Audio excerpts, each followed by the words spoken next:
few minutes and it should go on. The Treehouse. Yeah, as you can tell, I ain't not. I knew this was coming sooner or later. That's basically the situation with our species. Everybody knows it's coming, but just not so quickly.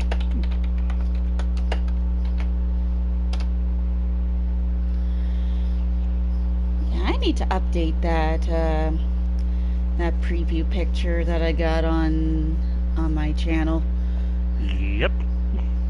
Oh well, I'm still pretty proud of it though. I think I made that all in like Microsoft Paint. Oh no, it's one of my earlier. Oh no, wait, it's one of my earlier Paint.net drawings that I did without like a proper sketch first. Now that I'm looking closer on it on my channel banner. Anyway, hello everyone, welcome back to PowerWash Simulator. Last time, Chaos and I got back from did our first job back from us coming back from England and helped out with cleaning up. I believe it was the helicopter, and then we got that done so quickly that we decided to clean up a carousel. And now, and we talked about money, lots and lots of money. Yeah. Oh, yeah. And I still remember we also did the mayor's place because apparently some people were not too happy with how the mayor's more focusing on his cat than probably whatever else may be going on. That they ate the place. Yep. And I was forced to pay for a new extended accessory for my power washers because he only gave me a coupon for the cheapest one. Yep. You could say that he was really stretching your budget. Yeah. Well, thankfully, with these next two jobs, I think I'll be able to finally reach my goal in getting the most powerful power washer on the market. The Prime Vista Pro. Look at that. I'm only in $1,800 away from it.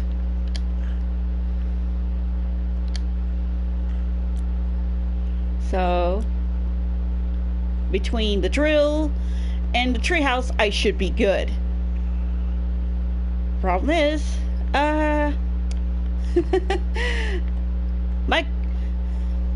my fellow wash partner in grime crime, Chaos, is kind of missing at the moment, but he'll be back. Like, he said that he left to get a drink, but I'm betting that the dog got involved somehow. No, it's most likely something else. Something a little cuter. Cat? He got a cat? No. A nephew? Yep. His nephew's over. Is that basically, what does that say about me, that in the hierarchy is that I basically rank like cats above nephews? I have no idea. Like, cuter hierarchy. And basically it's like cats, nieces and nephews, dog.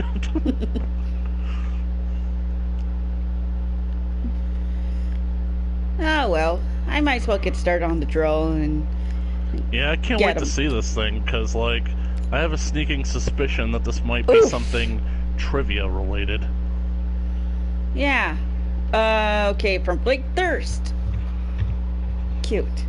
I'm back. Ah, Yay, just in time. I was Jinx. just about to start the drill. Yeah. Don't worry, everybody. This is only a drill. Yeah. So, let's see here. Is this the Dirt Binder General?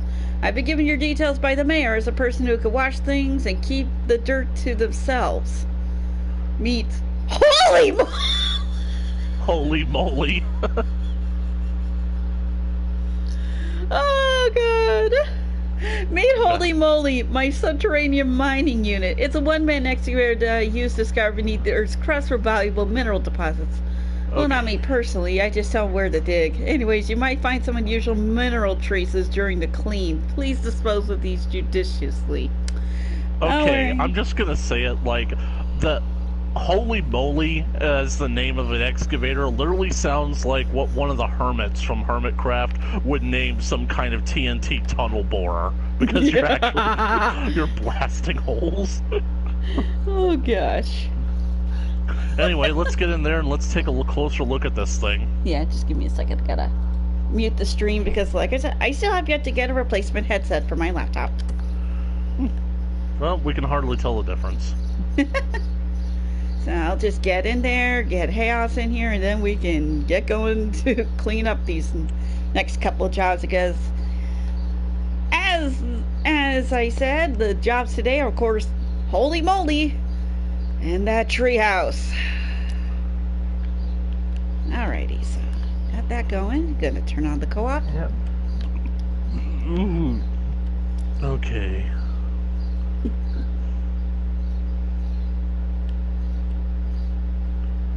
It actually might be the correct size.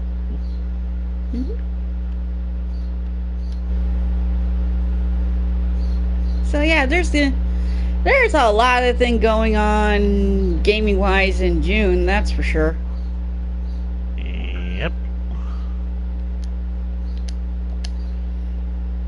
Righty.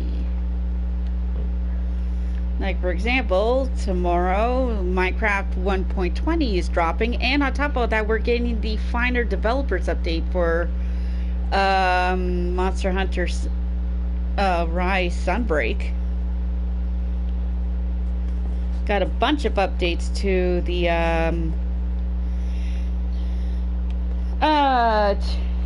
to the Nintendo virtual consoles that they got on the Switch. Got more announcements about some For Honor stuff. And just a whole bunch of stuff all together, really. I have a feeling I'm missing a few things. Dang, look at this thing. Yeah, speaking of looking at the thing, is that, well, basically the relative size and shape of this little vehicle thing, it's basically it's reminding me of something. Now, most people in the audience probably won't know about this, but let's see, what was it, back in the 70s, possibly? I don't know, sometime around that time, there was a very old movie that was actually a joint venture between Japanese and American studios called The Last Dinosaur. It was a movie that was starring Richard Boone as this venture oil capitalist tycoon who actually is a big game hunter in his downtime. The point is that one of his expeditions looking for oil discovers a literal lost world where dinosaurs exist, and he basically spends the movie trying to hunt the last living Tyrannosaurus Rex. The point is that they managed to get to this lost world by taking a vehicle, which is basically just one cylinder with a giant drill on the end of it, happens to look just like this. So, oh, jeez. So I'm going to be keeping my eye on, like, whatever little messages you get during this little mission level, whatever it's called, to see if they end up dropping any kind of hints towards the last dinosaur in this. Because if this is meant to reference the movie, then that would actually be quite funny. Yeah.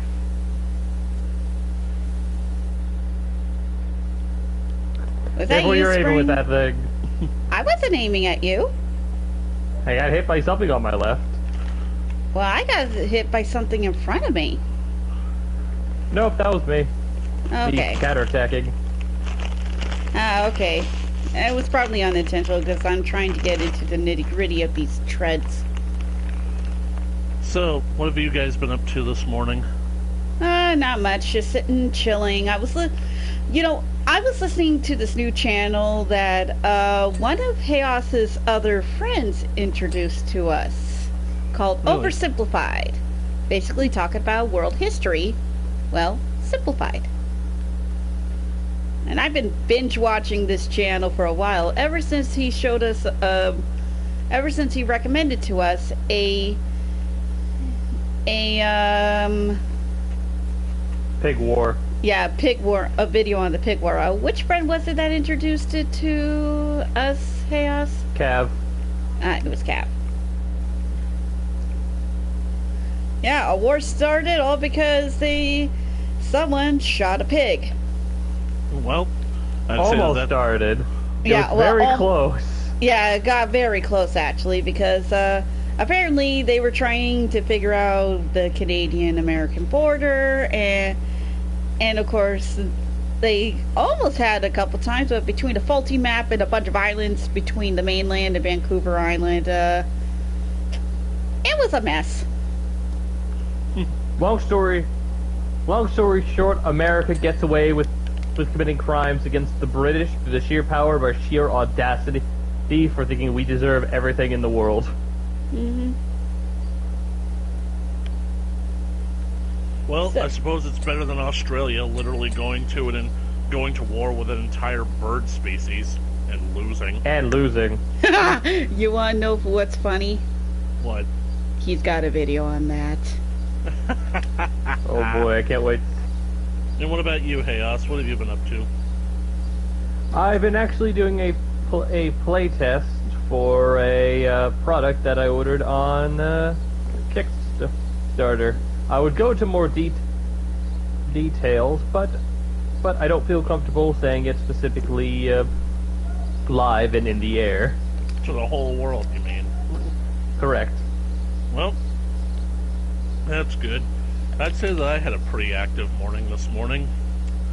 So, basically, like you guys know, that currently looking for alternate vocations, basically a new job, new change of scenery. About a month ago, my sister recommends that I basically fill out an application to become a TSA officer. That's a Transport Safety Agency officer. Basically, like, I would pretty much think like working at airports and whatnot, airport security. So That doesn't sound too bad. I filled out the application, not thinking that anything's going to happen to it, but I'd say maybe about a week, maybe 2 weeks ago, I get an email saying that they want me to continue my application by going to a physical location where they're going to give me a kind of assessment, an exam, so something like of the like. So I'm thinking, okay, is this good? Is this bad? They want me to go to the next level? It could be interesting. So I basically decide that. What's that? You guys still hear me? Yeah, we can hear you. I'm still here, yeah. Yeah, Good, we're just because I had focusing the right whole- now. Because I had the whole computer do the whole thing where devices, that sound. Anyway, wow, you guys are almost literally halfway done already. Yep. Yep. Look, Oh yeah. Something else I want to quickly bring up. Well, technically not something I've done. I did see it is that Ubisoft has showed off the next trailer for the next season of For Honor. For Honor, my favorite game to love and hate all at once. Yeah. Anyway, usually I that's love how it for they what go. it were. I hate what is because of what a horrible plotty mess that is effectively turned into doing a fighting game. But I otherwise like the gameplay of. there we I'll go. I'll take complicated feelings about Doom Eternal for 500, Alex. Yeah. Long story short, they've recently added in a new faction, specifically about 2 years ago now, called the Outlanders, which despite me saying faction, it's less of a faction, but more of a category of people who are from somewhere else who are coming to Heathmoor to do all sorts of shenanigans. The first one being the pirate who came to Heathmoor in search of treasure, loot, and booty, and all that, which kicks off the year of relics and artifacts, where scavenger hunts and stories about all sorts of cool stuff. It was specifically the year that we added in Light Trainer into the mix because there was a cool little outfit that not only gave her color scheme, but also gave her a cool little emote effect. Hee Yeah. Well, anyways, back to my story. So, I basically figured that, like, because I had the day off today, after friggin' finally, because everything that's going on at work, but that's not here or there. They had, like, one appointment scheduled for, like, for today, so I really lucked out on that. So, assessment is at 10 o'clock, but even good news for me, this place that they've got set up to take the test is literally on a college campus that's less than 1 mile from my apartment. So, I easily basically got there on time, plenty of time, except I'm looking for the building on campus, Building G, Adult Education. And then I finally get there, I see that this isn't so much a building as much as it looks like a trailer that's cemented to the ground. And, of course, there's no parking. So, had to basically drive around a bit looking for an empty parking lot. Finally managed to find one that was a short walking distance around. I get in there, and I gotta admit I'm pretty nervous, because if it wasn't for that whole parking lot fiasco, I would have gotten there on time. But then, as I get down and basically, like, fill out the paperwork and sign myself in, I'm overhearing, like, the people who are getting checked in into the next room to go into the testing area. And I hear from them is that basically, like, I overhear a guy basically saying, like, he studied for this, and basically he brought his own calculator. I hear the lady talking to him saying, we'll actually provide you with our calculators to use, and we'll give you a whiteboard and some markers. You'll be able to basically work out your problems. I'm thinking, holy crap, what the heck is going on? What the heck is up with this test? I thought that it was going to be like a more common sense kind of thing. Like, was I supposed to have studied for this? Am I back in school all of a sudden? This is getting kind of intimidating. So I basically have to listen to that for 3 more people as they go in until I basically get called up. It's my turn to basically get signed in to go into the testing area, where they basically tell me that because I'm here basically, like, filling out the assessment for the TSA application, it's completely different from what those other people were doing. As it turns out, those guys were trying to get their GEDs or something of the like. So, huge weight off my shoulders. So, I was surprised. Unfortunately, I don't know why I was expecting the next slide to be, unfortunately, the weight off the shoulders would soon turn into literal weight put on the back, as it was going to be a test of might. If only. But anyways, where was I? So I basically put all my stuff into a safety locker that they've got for me outside. They basically explain the rules as I'm finishing signing in. Basically, just sit at the computer, take the test. If you want to basically, like, take a break, just excuse yourself and step out of the room for 5 minutes, but keep in mind the clock will continue to click down, so make sure you use your time sparingly. So, anyways, they told me that this entire thing would take 2 hours. My appointment was from 10 a.m. to 12 p.m.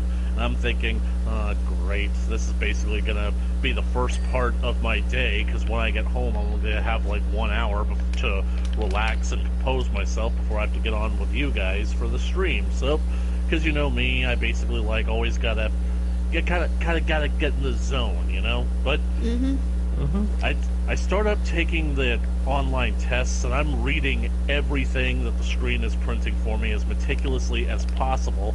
And as it turns out, this test probably isn't going to be all that bad. They basically say expect 25 to 45 minutes in the testing area. What it is that the test is actually broken up into 3 different assessments, and they're basically meant to... How do I put this? What they're testing for is your pattern recognition ability, your ability to basically spot tiny details, differentiate between them, to identify certain patterns, think logically, and be able to, I guess, make the right decision. The first one was basically matching basically making a chain between numbers going between 1, 2, 3, 4, A, B, C, D. The next ones after that got a bit tricky because you had to basically do some things out of sync. Like, you get the alphabet combined together, you gotta go 1A, 2B, 3C, etc., etc. but I actually like breezed through it. So it's like, wow, that's like the first assessment done in like less than 5 minutes. And it's like, what was I so worried about? The next one, it was basically a straight up matching game. It's basically like you're given an image and you have to basically pick out of all the different options which one of those options is a match for that image. And I'm basically thinking that like, this is literally a matching video game. And it's like, if anybody is prepared to do this, it's me. So it's like, I feel like I'm basically breezing through this. You pretty much like have like 3 minutes to do all to match basically like all to match as many of these images as possible. I'm pretty sure I must have done over 200 of them within 3 minutes because that's how fast I was going. So that sounds promising. It literally got to the point where I literally like had to stop and like look up at the timer. It's like, how much longer is this gonna last? How many more? And it's like I'm literally like, oh, I've got like 30 seconds left, so it's like, okay, let's see how many more I can do in the next 30 seconds. And I think I must have hit like 50 or something. So so then here comes the third part, and I gotta admit, this one was kind of tricky. The other ones were basically kind of like logic and puzzle recognition kind of things. This one was basically how well you can interpret data into the real world. What it is a conversion from two-dimensional image to 3 dimensions. You have to basically be able to see something on paper and be able to visualize it as a 3D object. What it is that the test will basically give you well, let me just put it this way. You guys know about papercraft objects, right? Where you take a piece of paper, you fold all the flaps, and it creates a 3D object. You're given an image of that flat, two-dimensional papercraft kind of cutout thing, and each of the sides or edges are labeled, and you have to basically like how do I put this? You're also given an image of what it will look like when it's put together in 3D. What the test does is that for each of the numbered for each of the numbered edges or sides, you have to basically identify them on the 3D object as to where they're either going to be folded or where they're going to connect. So it sounds complicated, doesn't it? It does, yeah. The only frame of reference that you're really given is that one side is marked with X, and that X will always be a constant X. So from then on, you basically just branch out, you find out which side goes where, and you basically have to assign an alphabetic number to them. Like, say, basically, like, number 1 would probably be A, number 2 probably wouldn't be B, or they would probably try to trick you up or something. So, but that's pretty much how it goes. Like, they would give you 5 edges or 5 panels, and that's how you would assign them. I admit that it kind of tripped me up a bit, because at first I wasn't quite sure what they were talking about until I started to get it. It's like, oh, I see now. The instructions are saying that this here is where the paper is folded, so I need to identify which piece of the paper it is, so, and where it would fold to be in seam with the rest of the 3D object. And I managed to get through it. That part of the assessment, I think, was 20 minutes long. I think I managed to finish it with, I think, about maybe a few minutes remaining. So, out of everything, I think that the entire thing took me about half an hour to do. So, nice. They were actually kind of surprised that I got through it as quickly as I did. When I left the assessment area, the lady that checked me in thought that I was merely taking a break, and it's like, no, I'm actually done. It's like, wow, that was fast.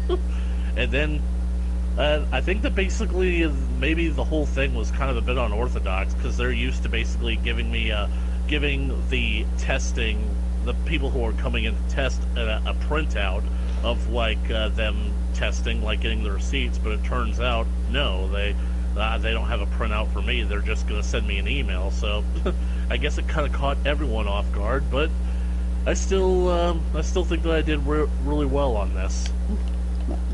I have a good feeling that your little speed there really impressed them. I should hope so. I mean, I guess now all I gotta do is wait till I hear back from them. Oh, Yep. yeah. And, well, this could be good news. My sister was certainly hyping it up because working for the TSA, that's technically a government job, so basically, like, probably the pay will probably be very good, and the benefits will probably be even better.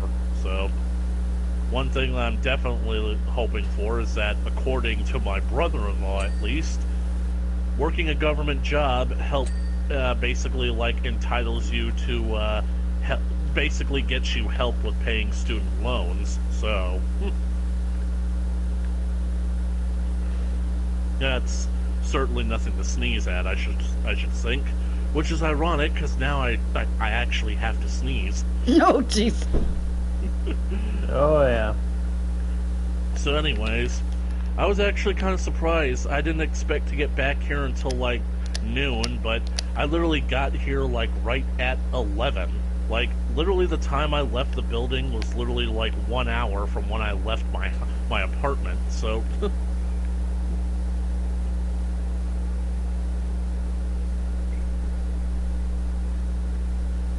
And now, I'm here hanging out with you guys, watching the PowerWash, and I have absolutely no idea what I'm going to do with the rest of my day.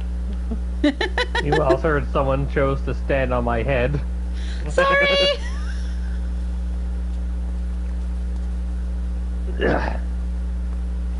Okay, there's one-wheel drive. Oh, there we go! There we go. Yeah, Hey, look official up. top dog There's a of the pressure watching team, but you gotta travel out of town. I got a temple that urgently needs some TLC. Oh boy. A temple? Yeah, looks like we got... Legends of the Hidden Temple. Olmec.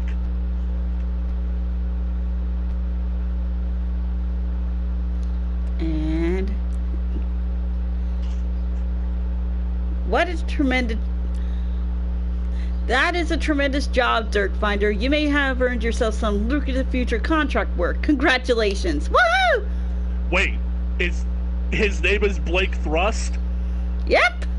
It is! It's a reference! Because Richard Boone's character from the movie is Maston Thrust! Yes! We just made the day of the Linkzilla! Okay, everybody, I apologize, but I have to do this. In tribute to good old Richard Boone and the meme-worthy potential of that movie, I have to say it. His time has passed. There are no more. He is the last dinosaur. Yep, the movie literally starts out with a love ballad about the dinosaur. Although when you watch the movie, you realize it's actually about Maston. Maston Thrust. There we go. Alright, let's get this done and I got over a with. piggyback ride. The world holds nothing new in store for him, and things that frighten you and me are just a bore for him. His spark of life is gone, his light grows dim. Can there be nothing left in the world to challenge him?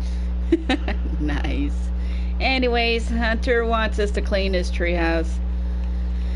Okay, Alright, you let's go probably do that think then. you probably think I built this filthy treehouse deep in the forest because I let myself go, but actually, it's because I'm searching for the missing link. Huh. Problem is, while I'm out looking for them, even sometimes in the dead of night, pranksters come all the way out here hollering unearthly noises and chucking stinky mud around. Oh, great. A few times now I've slid down the steps and cleaned off the edge. Of course, I got the reflexes of a mongoose, so I always land on my feet but never break any bones. It's probably time to get the place hosed down all the same. Thanks, Hunter. Wait, what the heck? Oh, great! I've been gnomed again! Woof. This is now the gnome's machine. No, Mr. Gnome, stay on it. No. I mean, the creators of the game must be a fan. Yeah. I wouldn't be too surprised. I mean, we got a fairy tale reference, and now we got the last dinosaur reference. Wonder what's next. Anyway. Enough stalling. Time for us to take care of this dirty old treehouse. The reason why I'm dreading this one, because this one almost drove poor Markiplier insane. As if that's actually a hard thing to do. Yeah. Oof. Yeah. You can see why. It's a big job. Yep. So, It seems a little bit more than just prankers, if I had to be honest, given the moss on some places. Yeah. So who exactly lived here? Was it Tarzan, George of the Jungle, or maybe Alan Parrish? Alan. Make sure you get the backs of the signs. Yep, working on it. There we go. Alright, is that sign get good? Nope, we missed a spot on the side. I mean, I don't think I Good told now? you guys, like, this not yet. story about, like, what happened to me earlier this week, but I have a feeling that my apartment complex is going to be needing some power washing as of late. Oh no, what happened? Okay, so it was a few days ago during the work week. I wake up, everything feels normal. I get out of bed, I go to the bathroom to basically prepare a shower. No water coming out of the shower spout. I check the sinks, the bathroom and the kitchen sink, absolutely nothing. Even the toilet has absolutely nothing in it, so now I'm worried because, well, I literally can't use the bathroom. So, I end up calling basically the office of the apartment complex, and I find out the whole story. As it turns out, that night, around 3 a.m., one of the pipes in the community actually burst. Yep. So one of the water pipes out there basically burst open, and it sent water flooding all across basically like the parking lot. Literally the entire parking lot was flooded at like 3 a.m. in the morning, and when they finally managed to get people out there to do something about it, they had to shut the water off to the entire community. And so I had no idea this was happening. I guess I must have been a heavy sleeper, thank God. So I basically wake up, I go out, and I see that there are just huge streaks of mud just washing across the entire parking lot. And the sun is up, so it's basically already starting to dry. Now, we're down here in Georgia. That mud isn't just mud, it's Georgia red clay. So that stuff... Oh no! Yep, don't step in it. Anyway, the point is that, like, yeah, that's basically what happened. The entire parking lot got flooded, and now everything is just muddy. We actually did have a little bit of rain the past few days, and I'm thinking that the property management was hoping that the rain would be enough to actually wash this stuff away. The rain wasn't even powerful enough to break it up. That's how caked in it was. So I literally, like, thought about doing something, because I've got, like, a mop bucket. I figured, like, I'd fill it up with some water and, like, try to wash away the stuff that's at least around my car. And I basically, like, just did, like, one bucket worth as an experiment to see, like, it could clearly break up the mud, but would it actually, like, flow the mud away towards the drain on the streets? And I come back to check the next morning. Nope. Like, absolutely nothing happened. So... Well, let's hope that some sort of powerful street cleaner or something will take care of that mess, because good gracious, that's got to be a hazard and a half right there. Exactly. I'm literally thinking that they're going to have to basically call a power washer to basically, like, blast this stuff away, because not only that, I basically look up ahead, like, farther in the streets where the mud is most concentrated. It seems that it's basically mostly kind of caked around not just the manhole cover, but also basically the sewer grate. So I think that basically, like, if it does end up raining, like, the rain isn't going to drain into the sewers. It's going to basically, like, get caught up by the mud, and everything's going to kind of get caked, kind of get blocked up again. So, Okay, playground's done.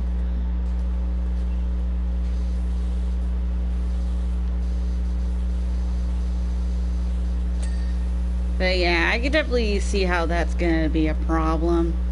yep. And I find it so ironic because this is actually something that I was hesitating about whether or not I was going to say to you, but ever since I went back to my old job, I've actually been seeing a lot of power washers in the area lately. And, like, they're literally, like, coming up to the window, and I'm basically, like, thinking, I wonder if I should tell this guy that his profession has now been made into a video game. I'm sure they probably found out by now because this game's been out for a few years. Yeah. I might say I still need to figure out if there's like videos of professional power washers playing this Plot game. twist, one of your power washers is actually the devs of this game.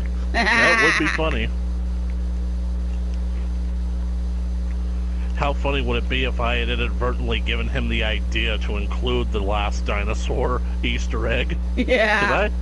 Because I gotta admit, I like singing that last dinosaur song. In fact, I actually want to do a YouTube video where I use the song as a tribute to a character, one of the fan favorite characters from the Lost World movie. Aw, that sounds so sweet. I'm guessing that'd be either Blue or Rexy. Nope, it'll actually be a human. Ah, okay. Nope, just a truck tester.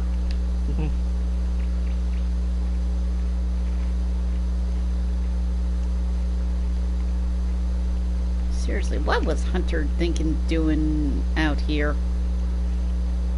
Well, maybe he figured that he could just take this one step at a time. I know, that's what I'm doing. I get it, considering I'm washing the steps over here.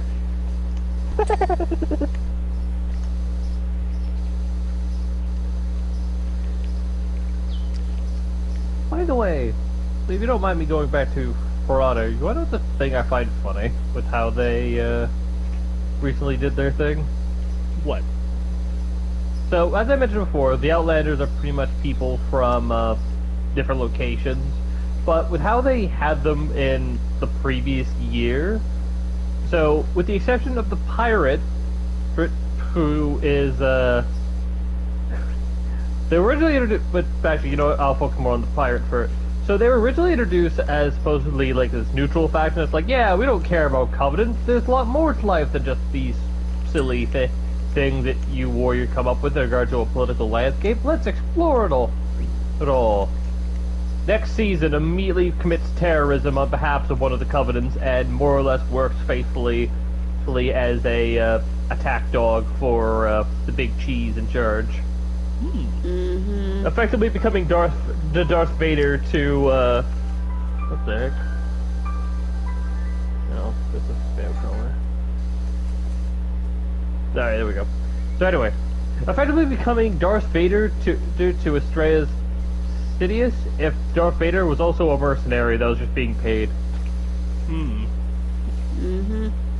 Which I find very hilarious given how when Pirate was initially introduced, Pirate, I would say, was probably the most poorest example of a Outlander.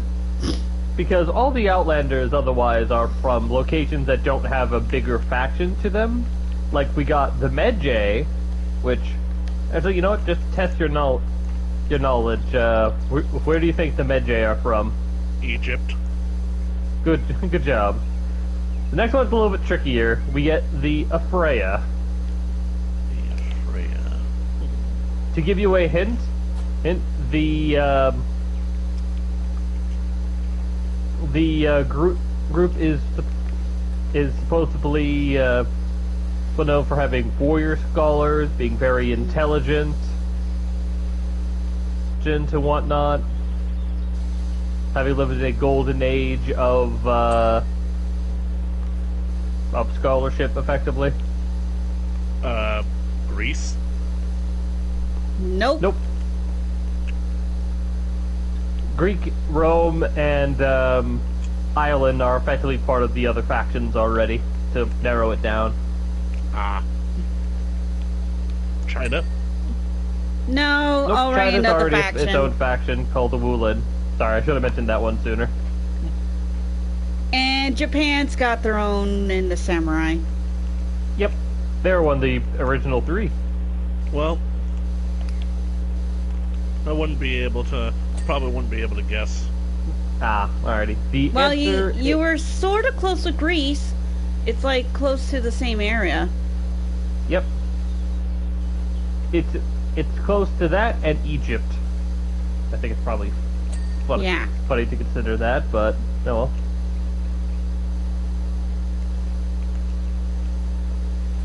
So where are they? They are Arabia. Hmm. I had a feeling that it would probably be a Middle Eastern country, but I can't really basically say which country definitively, so I didn't just want to start spouting off and guessing. Yeah, No, that's you fine. probably would have been close if you said in like any Middle Eastern country. But yeah, Yeah, they're Arabian. yeah. And and naturally, to perfectly represent Arabia, the Afreya are a group of all warrior women that protect their sultana. Or at least that's what they were supposed to do, but they failed very hard at that, but I'll get to that later. There. So the main reason why pirate is a poor example is that, if I recall correctly, the pirate is effectively from the For Honor equivalent of Hong Kong, which, granted, I may not know the history all too well, but They're a beyond micronation that used to be part of China. exactly. Yeah.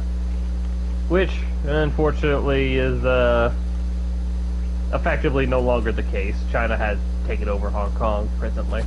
Oh, that's a bummer, because the reason why I knew that for a long time, because Hong Kong had the same birthday as my country.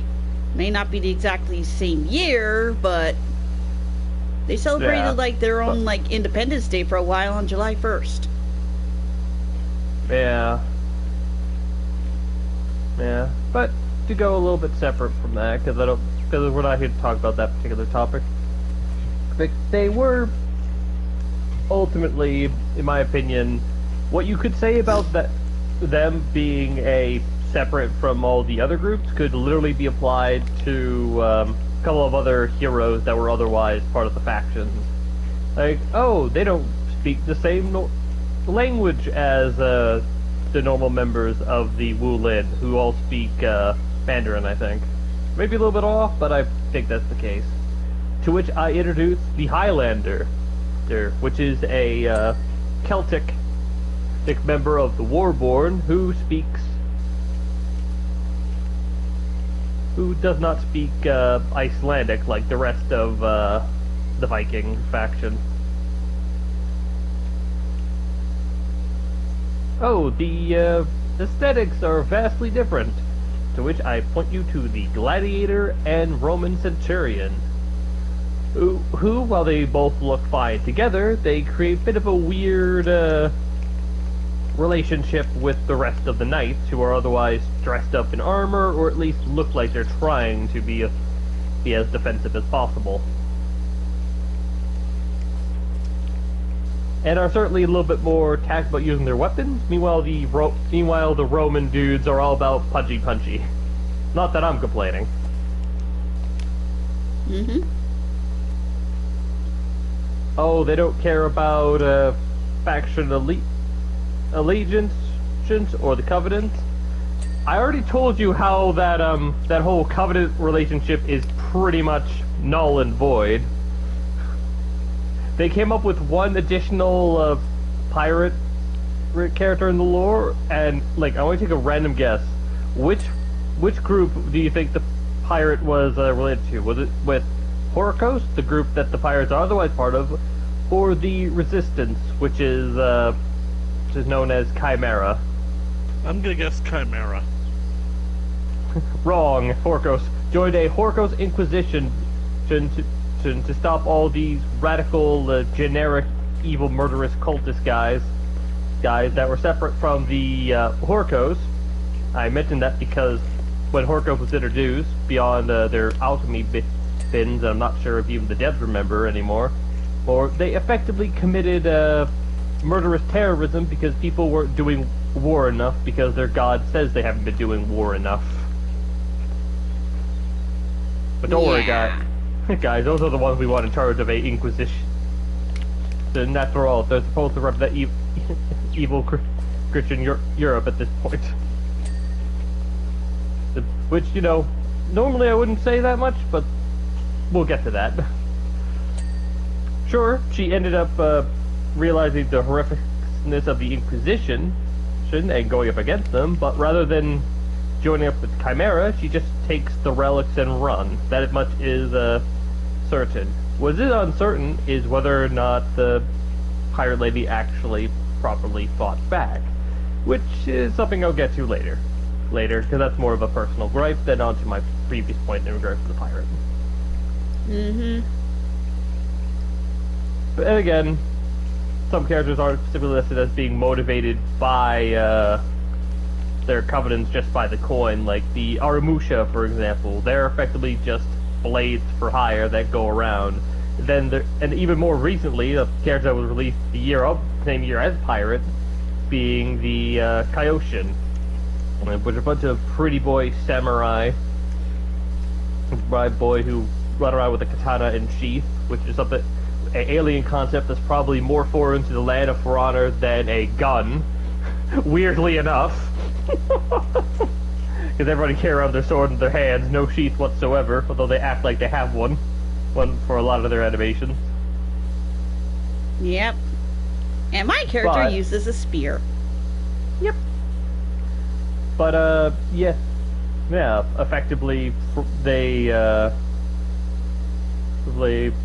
anything that could be applied to Pirate for being an Outlander could be applied to several other characters. And so it's why, despite being the first of the Outlanders, she's also probably the poorest example. Well, and we also have a lot of people who are also miffed because, well, as I mentioned before, a lot of the aesthetics is based off of being was Wulin, and we weren't told this at the beginning. We just saw the ship, and people logically correlated that it was going to be a pirate, and it was related to a Chinese pirate. They even mentioned that when they officially revealed her, that she was based off the pirate queen of China, Mistress Ching. So yeah, it is kind of sad in that sort of aspect that mainly because the Wulin, the Chinese faction, is probably the most underappreciated faction of the whole thing. Like, they had the ruler and everything get his butt kicked like several times over, and they pretty much don't even factor in. They might as well just be a big group of the Outlander, because they don't even have a part, despite initially the devs being like, yeah, we'll do this, and then deciding not to because, oh, it's not popular enough, we don't want to, which I feel like is a very poor excuse to not at least try fulfilling a promise. Because, yeah, it may not be popular at the moment, but maybe you could change that as you go along. Yeah, otherwise, we're just left with this very awkward point. But then the next Outlanders, they form a little bit of a pattern. The first one, the Medjay, came to Heathmore because some funny foreign person of European/Scandinavian descent came around and stole their shit, effectively. And so the Medjay came along to kick butt and decide, I'm going to help better the lives of the people here in Heathmore. Sorry about that. My sister was asking for a bit of pocket change. A little bit of oversimplification, but you get the point. Next up is the Afreya. But after a bunch of people of European or Scandinavian descent came out go over, stole their things, so they go back, kick their ass, left their opponent alive, much like the AJ did, and then decided we're going to be here and help better the lives of the people of Heathmoor.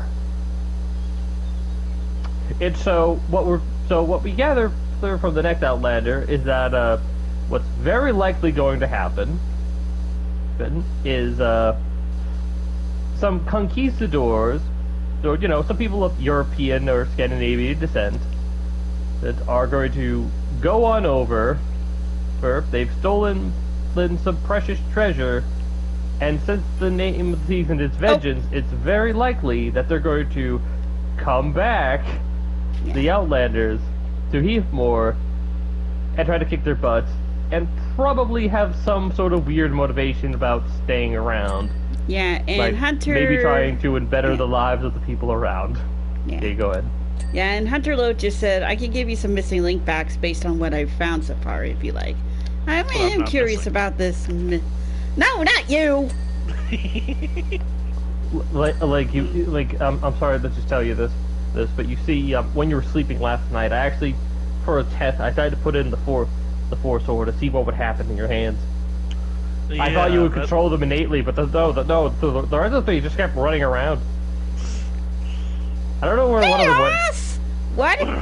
What if we told you about messing around with ancient highly magical artifacts? Don't do it if Ganondorf is involved.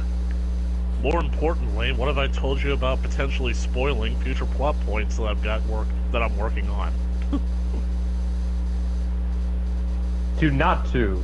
Exactly. But don't worry, I did not make any knots, so I've successfully still completed that.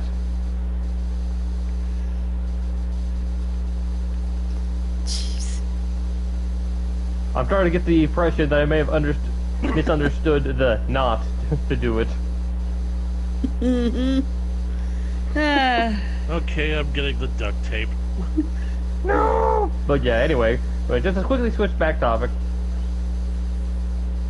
A lot of people in the For Honor community, myself included naturally, they are a little bit displeased at what effectively is happening with the Outlanders, is that they've gone from, independent factions that are pretty much just mercenaries to, effectively people that we're supposed to be rooting for because, hey, the people of Heathmoor screwed up with them and now they get to come back to deal delicious vengeance. Then, well, draw. And they decide to stick around to help make the people's life better while not specifically choosing a particular group to join. Mm-hmm. In the hands of a better writer, I don't think this would have been a problem, but there is just one big problem, and it's how the whole Covenant thing is being represented. You wanna know why? Why? Alright, so we got the Chimera Alliance, which is people who pretty much are opposed to Horkos. So all they want specifically is for Horkos to really just kick the bucket. To bring back a certain semblance of peace back to Heathmoor. That was the campaign promise anyway, but like most politicians, their leaders, those who are all knights, as far as I'm concerned, have sort of failed on that point. Then we have Horkos, which is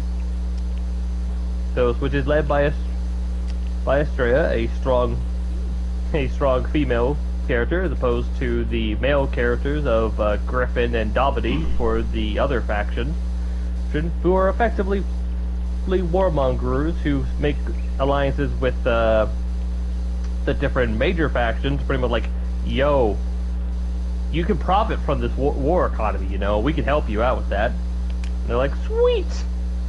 And join up in all sorts of weird little rituals to effectively be the disposable mooks in Horkos' grand ambitions.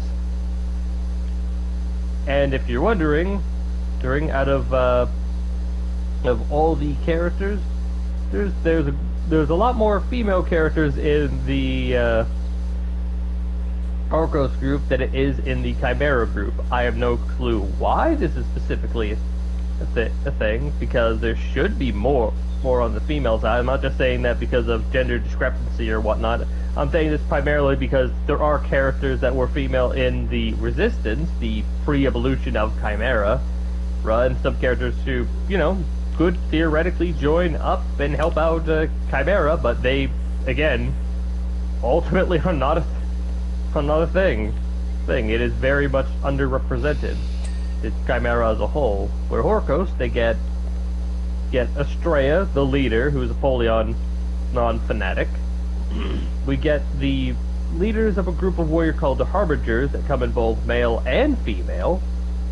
We got Bo Yin serving as pretty much a mercenary leader, but still a effective high-ranking commander, all things considered, because due to the agreement she made with Estrella, only Estrella gets to bargain with her forces, and she's managed to do that pretty much every single time. Meanwhile, one of the leaders of Chimera, Mr. Worldwide Griffin, a character that, in response for his sins, traveled the world over, becoming a hero, has yet to befriend one Outlander. Yeah, Did you know I think the Medjay and the Afreya I mentioned before? Yeah, he kind of unintentionally ticked them off more than befriend them. Oh no, he didn't specifically offend any Outlanders. He offended Horkos because, for whatever reason, despite the fact that the whole purpose of Chimera was defeating Horkos, after getting sentimental and having some sort of legendary knight artifact he found, because naturally, despite being multicultural factions, then Chimera and Horkos are effectively just run by knights. Which, if you're wondering by my tone, no, I am not happy by this. Because I like having a diversity in heroes and villains. So the fact that all the characters appear to be from one faction is very annoying to me, because it takes away agency from players who prefer the other faction. Mm-hmm. But anyway, so for whatever reason, so imagine, Link, if you would, that instead of the Death Star being being destroyed, and the Emperor being killed at the end of Return of the Jedi, it's effectively a draw, without any major casualties by both sides. And then, after periods of random weather-related shenanigans, and a shared piece of, let's just say, the Old Republic, looked at both Imperials and Rebels can find sort of alignment to, Luke, along with the rest of the leaders of the rebellion, decide, you know what? Let's have for peace. Let's try to argue peace with the evil tyrannical Empire. And the Empire responds by hiring the Hutt Cartel to nuke their planets. That's effectively what happened. I mean, to get down to it, except for the part about the Hutt cartels, I'm pretty sure that is what Disney considers to have happened. Like, there was like a video game where now that when the Emperor died, he initiated this protocol that could boil a planet's atmosphere, killing everybody on it. It's somewhat the same like nuking, except worse. Yeah. The main difference is that he did that to his own planets, not to the rebel planets. Ah, moron. Mm-hmm. Yeah. Basically, yeah, there we go. Everyone's been beaten with the stupid stick. Yeah. Yeah, it's like, because even back then, even before I read the bit in regards to the terrorism, this is literally a religion that is dedicated solely to warfare. The only thing they care about is murder, and the last big peace thing that Horkos was related to, they committed biological terrorism with their special magic glowing crystal rock things. I don't think that they really care about peace, and for whatever reason the Chimera higher-up decided, yeah, let's do this. Let's end this cycle of warfare once and for all. It might take two to start a war. It might take two to sustain a war, but it only takes one to commit a murder. And that's effectively what happened. Mm-hmm. Basically, they kept screwing up. Yeah. And to go back onto the whole point with the Outlanders, there's the Medjay, who I'm not going to focus too much longer on because I know I just started, but they effectively have their lore retconned. Funny enough, because the whole season, we were unaware when it happens. Then we get the Medjay guy showing up and then saying that he, called the Medjay to arrive, and he had meetings with the leaders of Chimera and Horkos. But very recently, which I find telling because I'm pretty sure that the other warriors are fine, the guy apparently is a legend, a guy who is dead, and that whoever was pretending to be him during a, let's say, mock execution. Not mock as in, like, a fake execution, but more like mock as in they pretty much force the people they're killing to dress up as historical figures. Figures in a battle to the death. So pretty much imagine the equivalent, I guess for a weird equivalent, imagine for, like, to execute some people of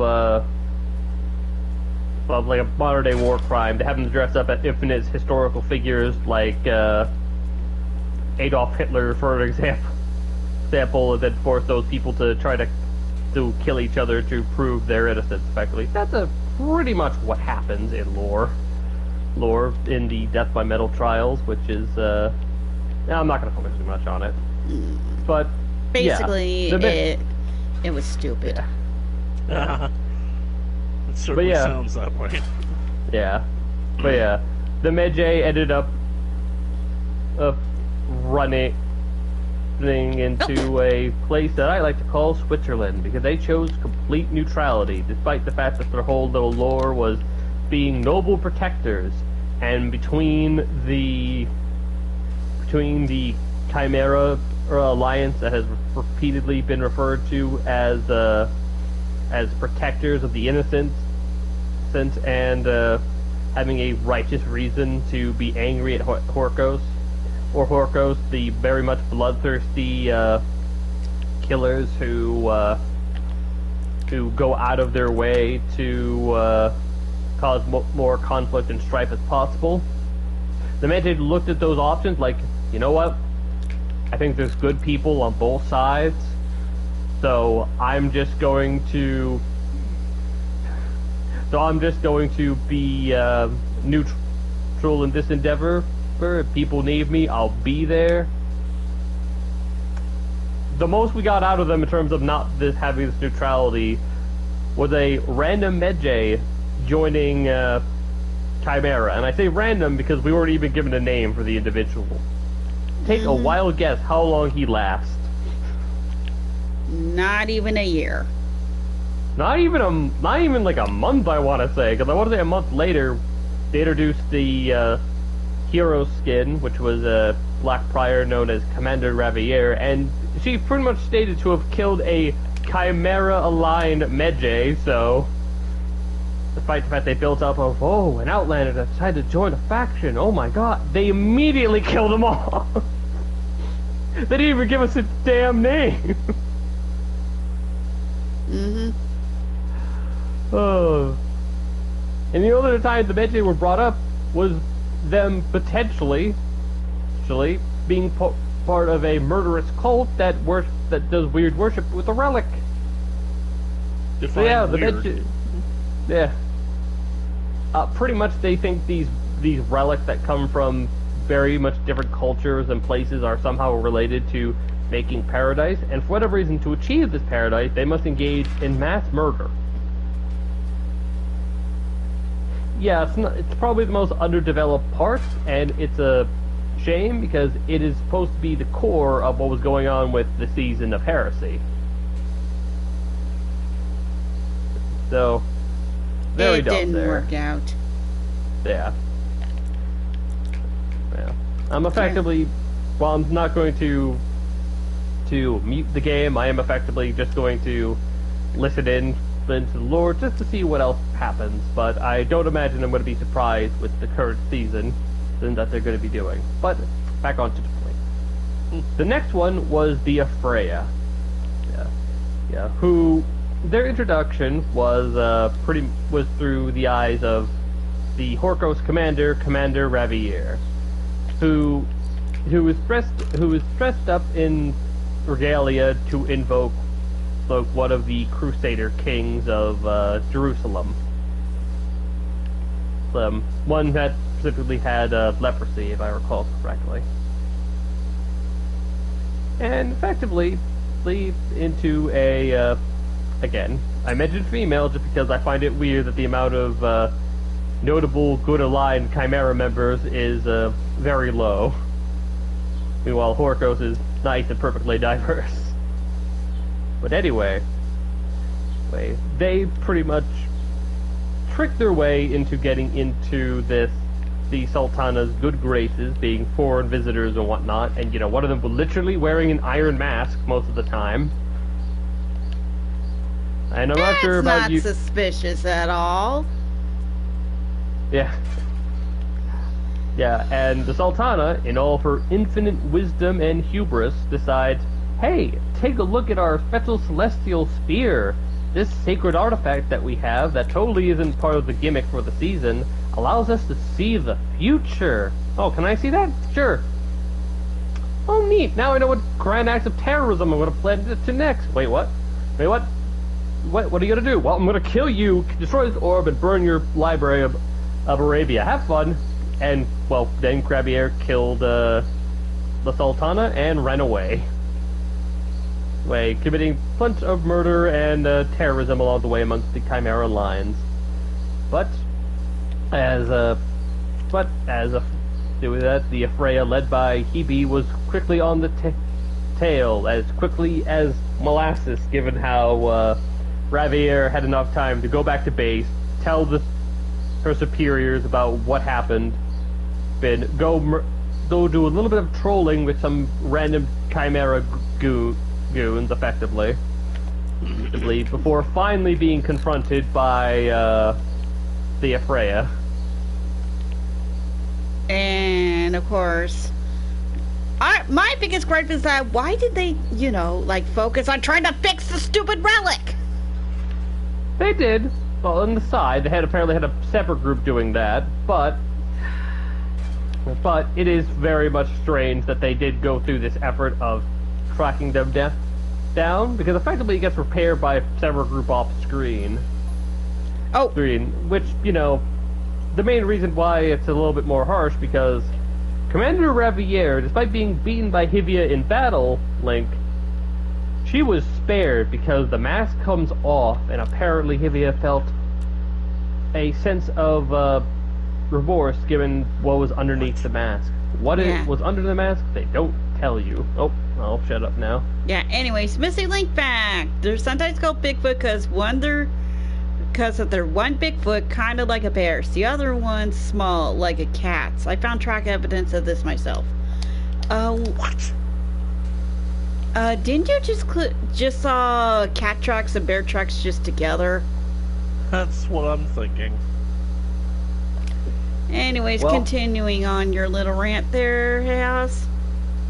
Yeah, I will say though, that I kind of want to see a depiction of this Bigfoot now, because I imagine such a thing would likely be in a horrific state of affairs, with one foot being that big and the other one being so tiny.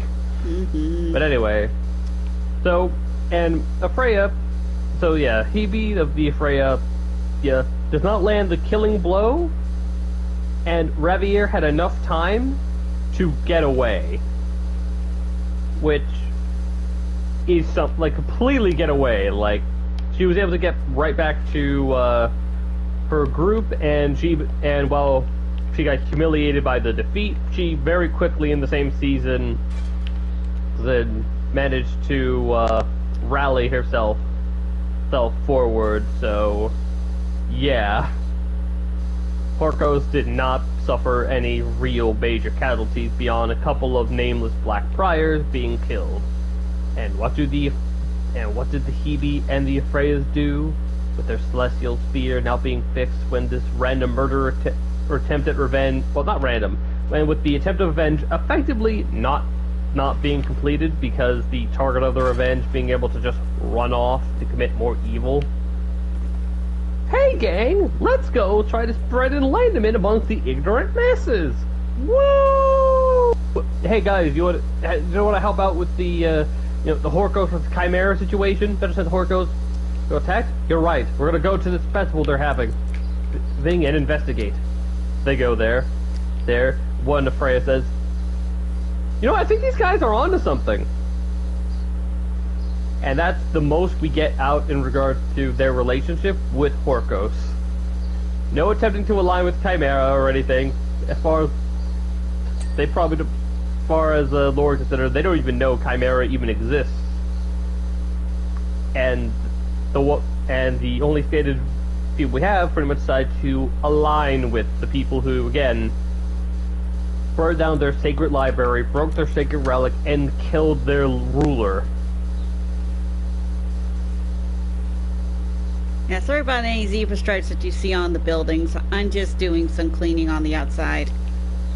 Alrighty. But yeah, now you can see why we're not big fans of what's been going on, because the writing is basically junk. Yeah. Well, I should think so. Yeah. It's like dang, which has the better writing? A movie about a man who has to effectively spend $1 billion without getting anything back for it for about a month, or a game with writers that have been working on it over time, trying to tell a simple but engaging story involving warriors of various historical figures or periods battling it out in a eternal war, effectively. Because ultimately, like, I felt more engaged listening to you summarize the story the other day, the last week, than what I've been effectively engaged in for over a year. Well, that's good. For over 2 years, which is a good sign of the writing of that, and a damnation of the other thing. Well, that's kind of a shame. I thought it was basically like good indicative of me as a storyteller. Oh, it's that too. Don't get me wrong. I'm sure if you had to come up with the Ferrauder lore, you would have done a very good job. You would have potentially done a good job, I imagine. Maybe better. Possibly. I mean, that's certainly going to be the case when I get to releasing my rewriting the sequel trilogy videos. Yeah, that'll be fun. Yep. Those definitely could use a few rewrites, but... Speaking of updating, I just finished updating the PowerWash Simulator wiki page for the Clean the Drill. I added a little bit of trivia. Ooh, nice. You actually did that yourself? Awesome. Yep. Because, like, there's no way that it's a coincidence. As said by the teacher in The Incredibles. Coincidence? I think not.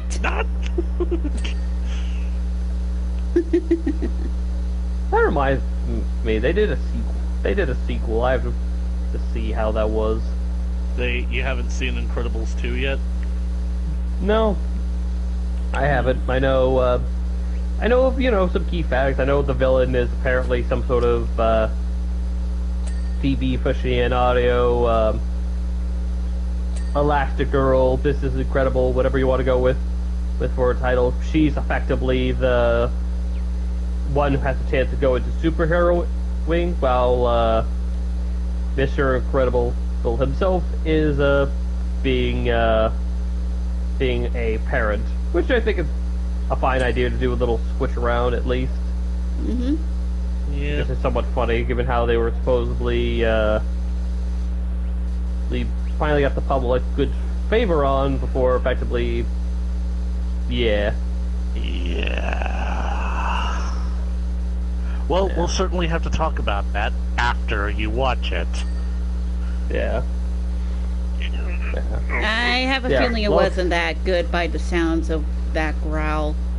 Oh, there's absolutely nothing to infer from the tone of my voice. Absolutely nothing. We're happy here.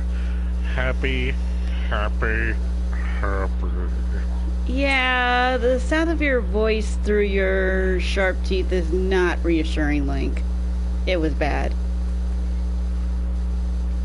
Long story short, I don't think there's ever been a time a story has been improved by bringing things back to square one.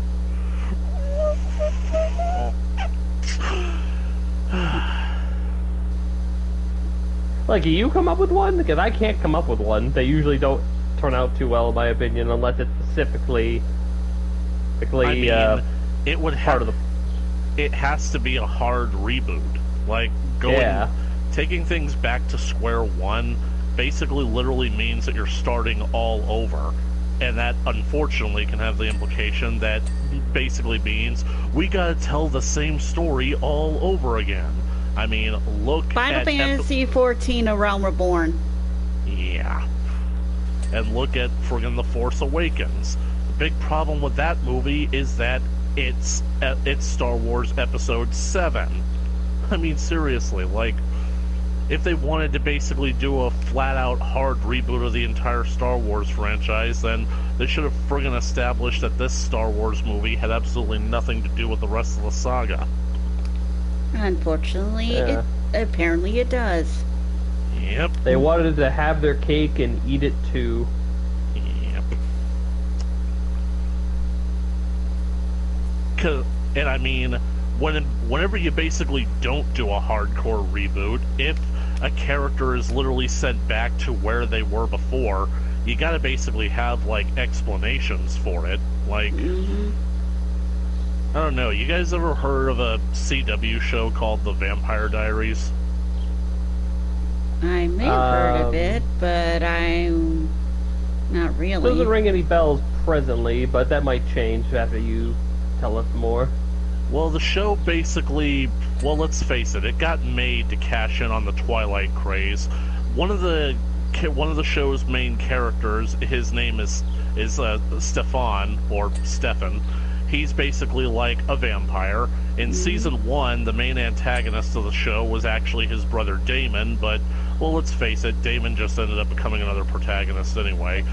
As it turns out, however, Damon and Stefan have completely different backstories when it comes to their personalities that are on display in the early seasons, because we get the impression that Stefan is actually like the good guy. He's the nice vampire. He's the vegetarian, as you put it, whereas Damon, he's this bad boy rock star kind of guy who isn't going to hesitate to basically feed on human beings and will pretty much kill anyone who gets in his way.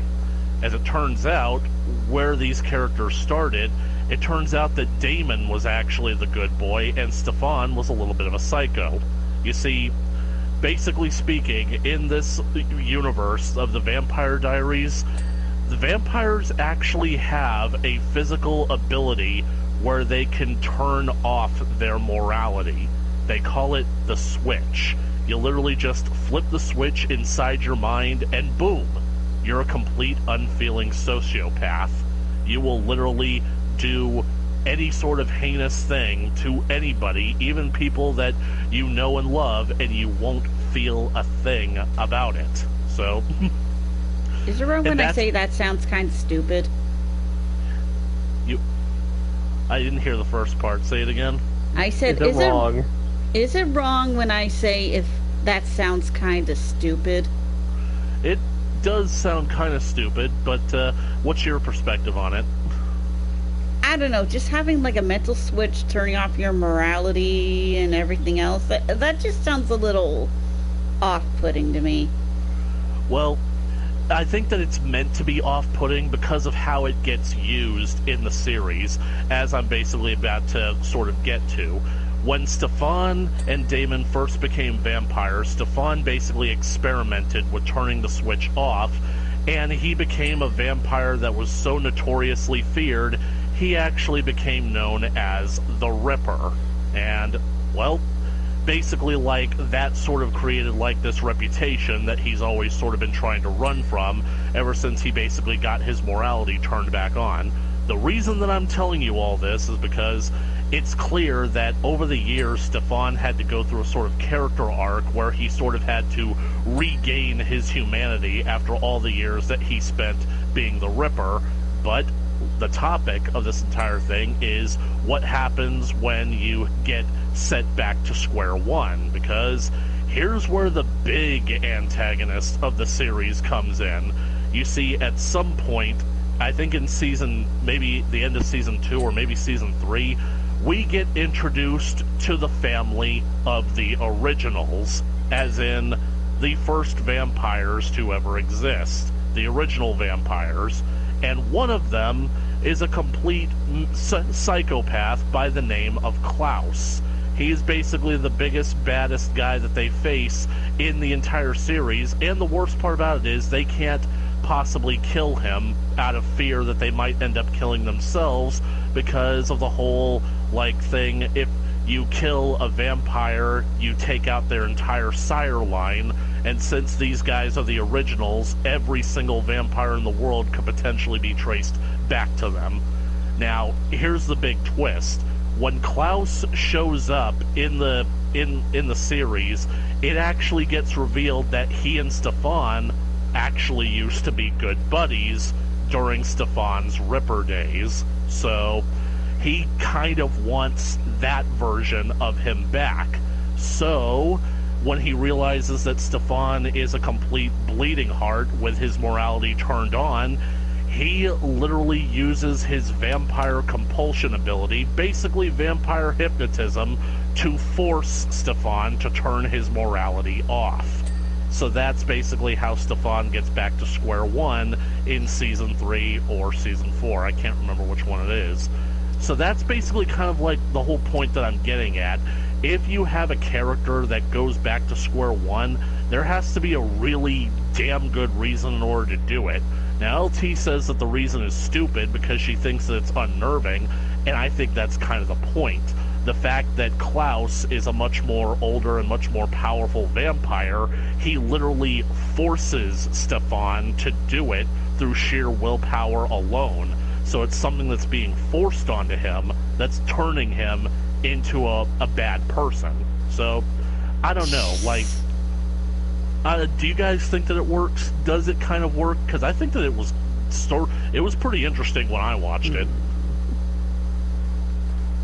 I think within the context of it and the media that it was, that it works fine. May not be something I might personally enjoy, but that said, I can see somewhat the merits of it, given the situation. Oh yeah,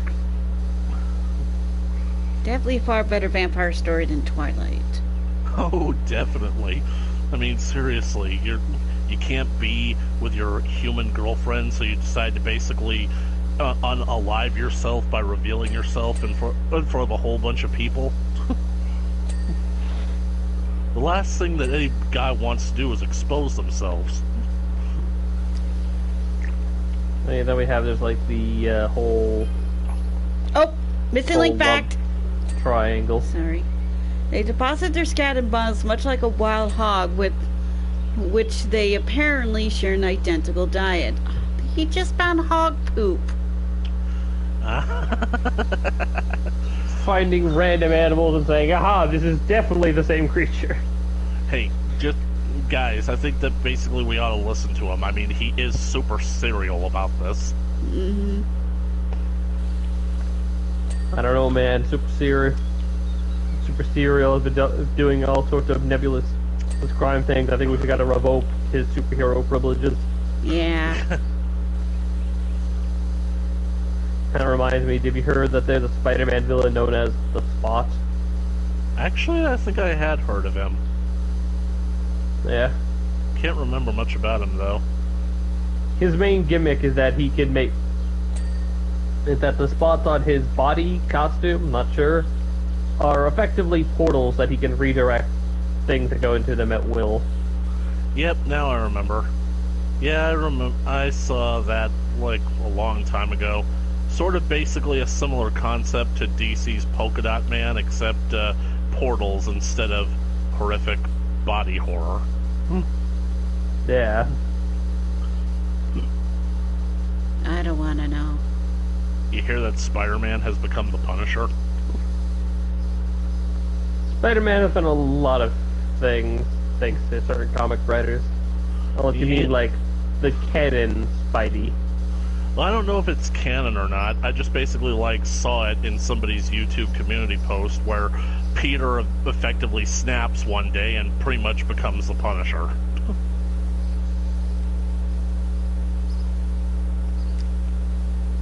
Yeah.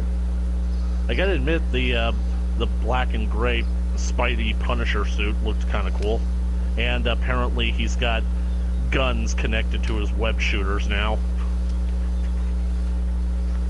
Weirdly enough, I think guns the reason why Punisher needs guns is specifically because of the fact that he is otherwise a normal person. I feel like Spidey getting guns is a little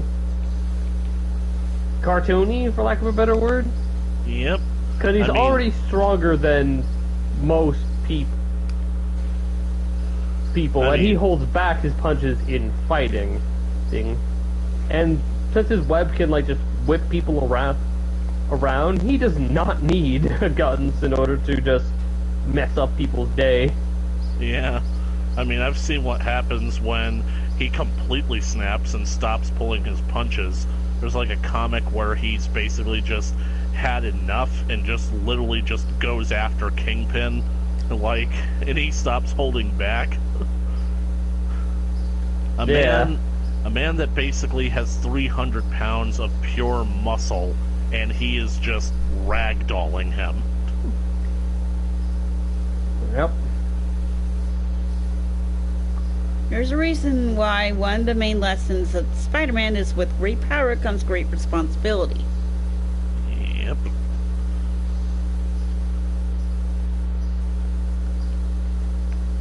But yeah, I know the only thing I really know about Spider-Man's going on is that they're continuing doing their weird little fetish of making Peter's life hell for whatever reason. Yeah, seriously. Seriously, get the poor. Finally, let something good happen to him for once. Yeah, the worst part about it is that good stuff does occasionally happen to him. I think that at some point he actually becomes a scientist. He either starts working with Reed Richards or Tony Stark, or maybe even both. And he actually seems to be doing all right for himself, but then something else happens that completely tears that away. Well, can it last longer than 5 minutes? Yeah. No. Because pretty much what has happened is that, Spidey's, let's say, signature love interest is, right? Mary Jane. I guess Mary Jane, yeah. Yeah, the first one that really comes to mind. I know Gwen Stacy is also the thing, and I think probably the first one, but it's not the one that is, iconic and referenced entirety. Maybe a little bit more so nowadays with Spider-Gwen being a thing, but that's besides the point. I swear the poor guy gets in so many love triangles, it's not funny. He has an entire web of women. Yeah, I get he might it. have his own little Spidey harem. But that's beyond the point. Kid's basically got Riz coming out of his wrists.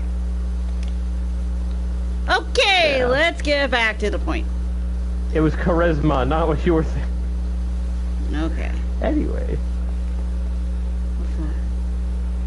So, pretty much the whole point of this is that, well, again, granted, I do not know the full scope of everything. I've only seen, little bits and pieces of it.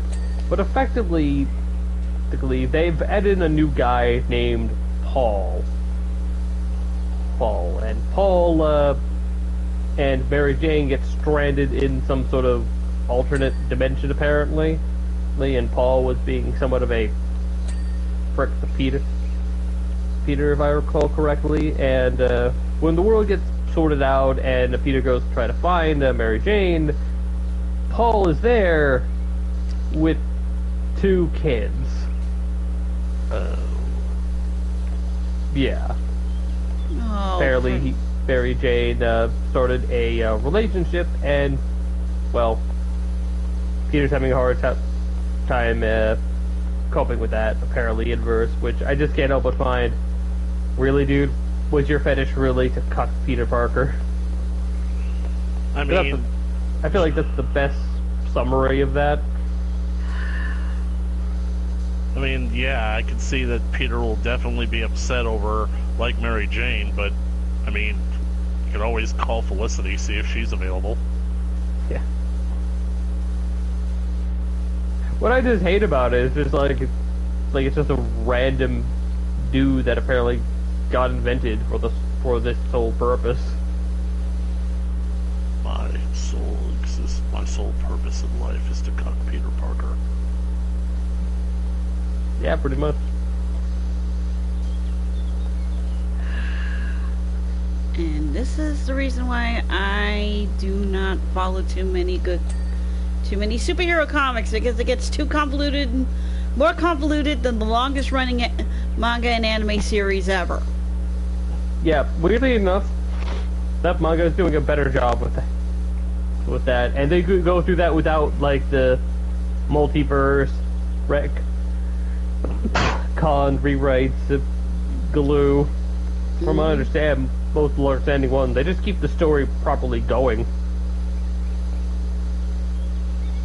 Sometimes, you know, the characters just don't age or whatever, but sometimes they do, and they, you know, keep the world effectively moving.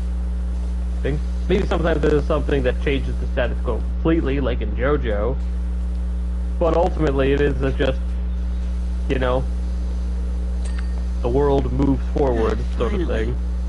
Okay, this section's done. Man, that girl was quite stubborn. I know. I just didn't know where the spot was.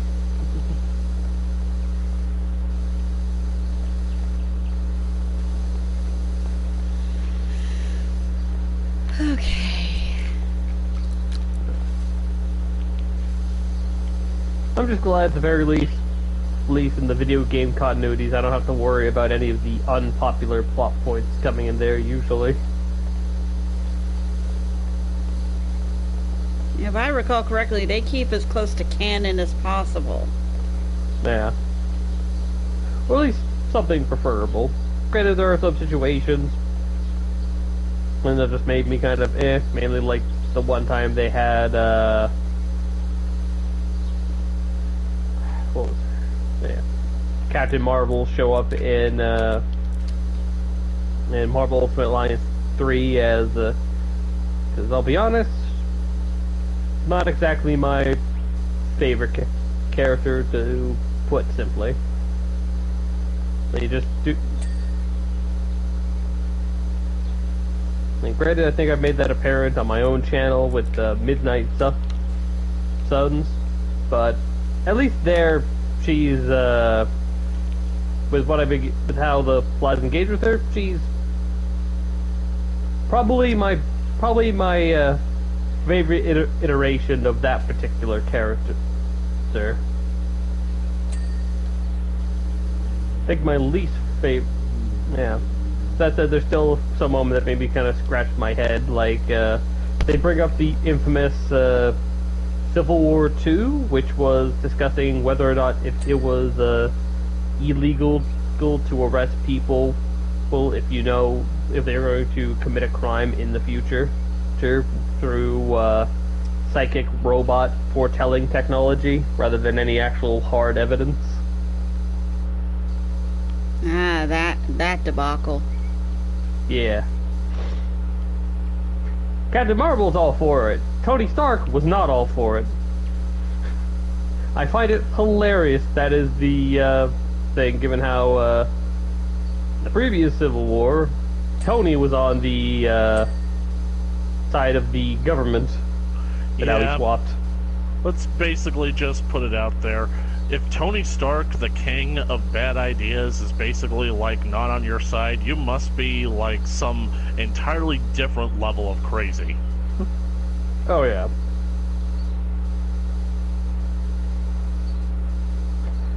What made it funny to me, too, is that in the Civil War, I think she ends up arresting Miles Morales. list, which, given the whole scope of the thing, I couldn't help but find it funny. Not in a haha way, but more of a, you know, if you strip away the context, this is horrible in a funny way. Mm-hmm. Would it be even worse if I basically think that it would be funny if she arrested him for, quote, identity theft? That would be funny. He chuckled. I mean, I like Miles Morales' character. I think that he works for what he is. The problem is, I feel like maybe what he is shouldn't necessarily be what he is. He should be more than what he is. Yeah. At the very least with him being a Spider-Man, I think he's fine. I just think that they need to come up with a more of a unique name, like again, because you know he was Ultimate Spider-Man, but I think they've definitely made it so that way they all exist in the same universe. So he's pretty much sharing the name with Peter, the OG Spider-Man. I mean, I think it's kind of like the whole thing with Batman. The idea is that basically like Batman as a symbol, but Bruce Wayne being a man, meaning that eventually the mantle of Batman has to be passed down to someone, and there are plenty of candidates who could take over. But let's face it, even when those candidates, on the rare occasions where they do end up taking over the Batman mantle, they won't really be Batman. Like, nobody will truly accept them as being a Batman over Bruce Wayne being Batman, and eventually Bruce Wayne will be brought back and they'll be relegated back to their title of Nightwing or Robin or friggin' snot-nosed Damian. In fact, I think that there's literally only one Batman to successfully actually take up the mantle, and I think that that's Terry McGinnis. And I think it's gonna say, you mean Batman Beyond? Exactly. Yep, Mr. Batman Beyond himself. And I think that's ultimately because Batman Beyond is so fundamentally different from Batman from the ground up that it's easier to differentiate between the two. And the fact that, while Bruce is still present in Terry McGinnis' tenure as Batman, he's effectively his guy in the chair, that you kind of can get a sense of their contrasting personalities and their methods. So, yeah, I like that, and I definitely think that if you're going to do any sort of like passing on the mantle story, it kind of has to be somewhat like that, you know? Yep.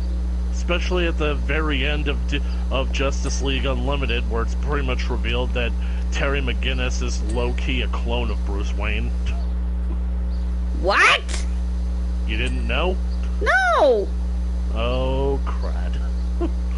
Yeah, it's kind of a weird thing, but I feel like that with or without that bit of information, Terry is his own person at the end of the day. Yeah, he sort of is. Yeah. Yeah. But I mean, it's still basically kind of like, I guess, sort of a thing. I mean, I don't know if LT wants to know the story or not, but... Seriously, how? Okay, so, you know who Amanda Waller is? Nope. Well, she's arguably one of DC's most frustrating characters.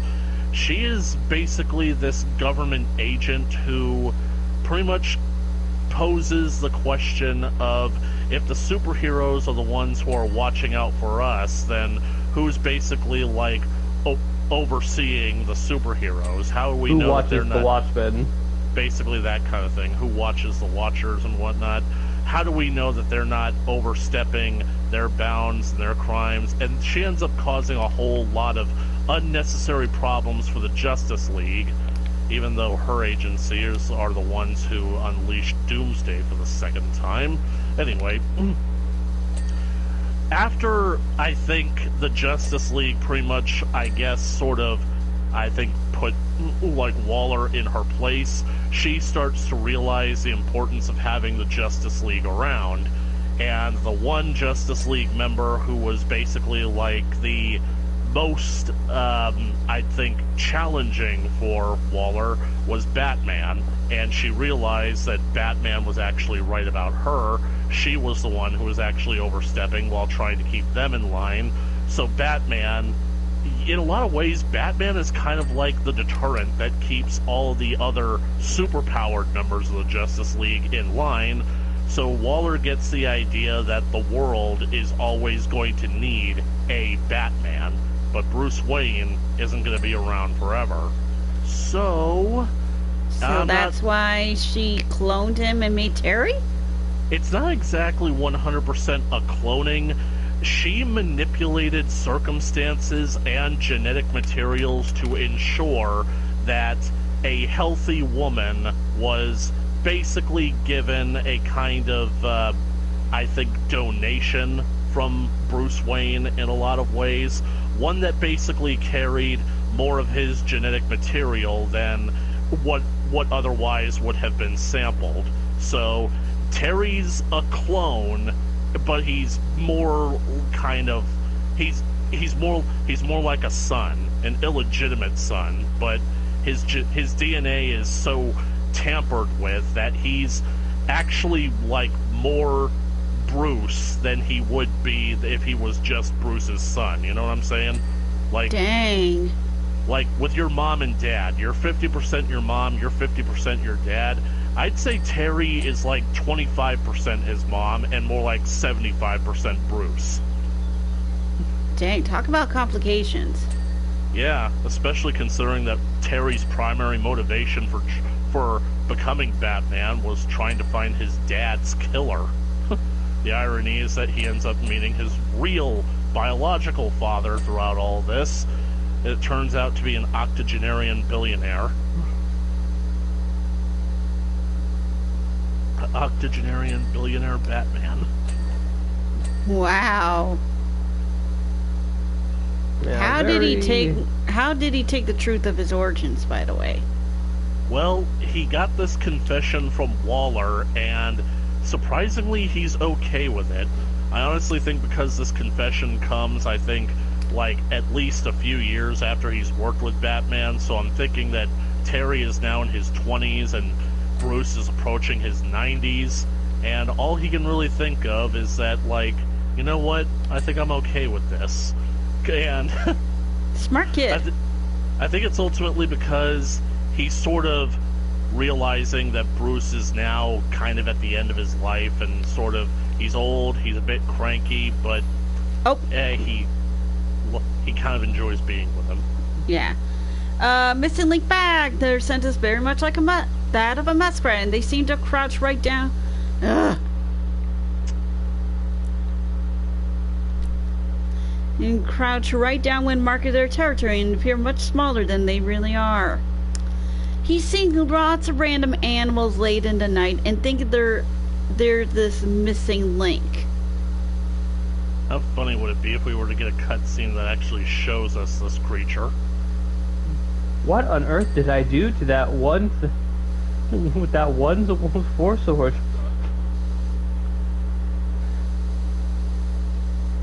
I mean, seriously, maybe you guys should start looking out into the woods just in case you're missing a silhouette walking by. Speaking of things, I noticed this over here. Oh. It's another hand-drawn missing cat picture. Okay. Aww. Where's the kitty? We still haven't seen any other sign of Ulysses. Nope.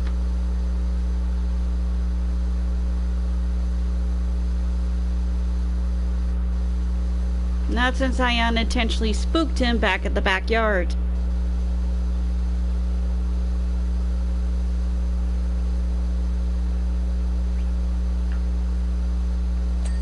And apparently he's an old cat, so everyone's worried about him.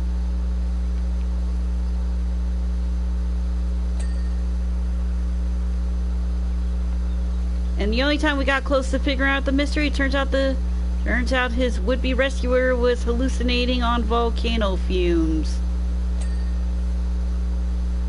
Or so we're led to believe. On the plus side, though, he did get himself a girlfriend, so... The cat or... The rescuer. Okay.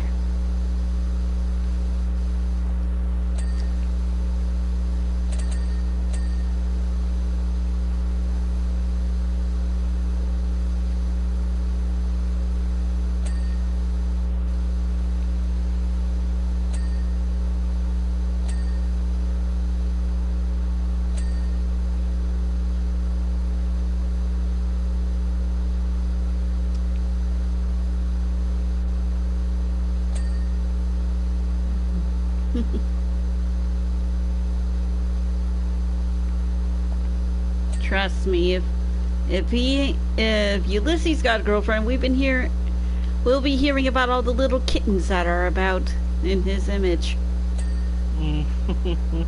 That would be funny.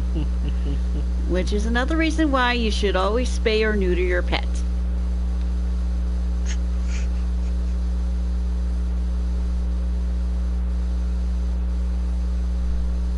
The reason I say or is because you never know the gender.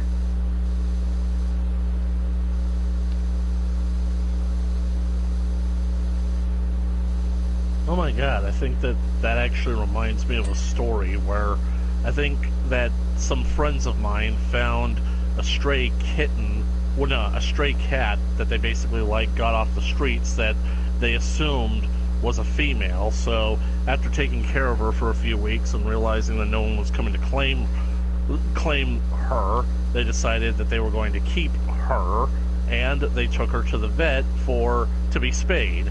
And basically, the vet is pretty much prepared to go in, only to realize that he can't spay this animal because there's nothing there to get rid of because the cat is not a female.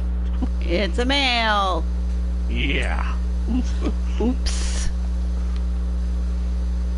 I mean, I'm just glad that they didn't cut the poor guy open. Yeah.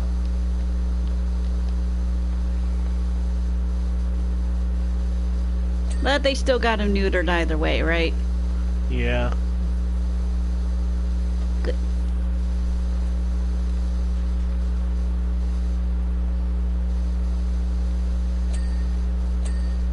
There we go. Well, you guys have got 80%. Mm-hmm. Power of teamwork. Yep, and this will definitely be the only job because I know for sure we're going to be cutting it close to 2 hours out there and all this. Yep. Okay, out of the way, you. I'm doing my best to clean up this level.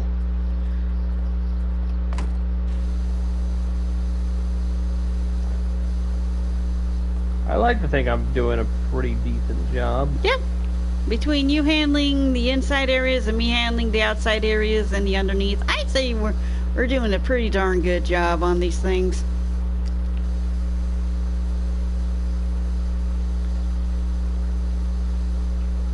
So glad I got these extended tools.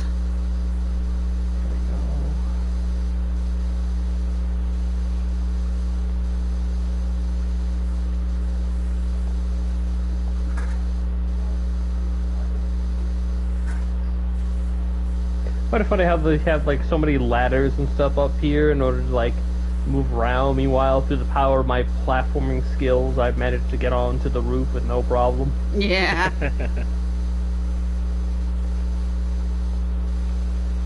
I'd like to thank Warframe for honing my abilities to jump properly.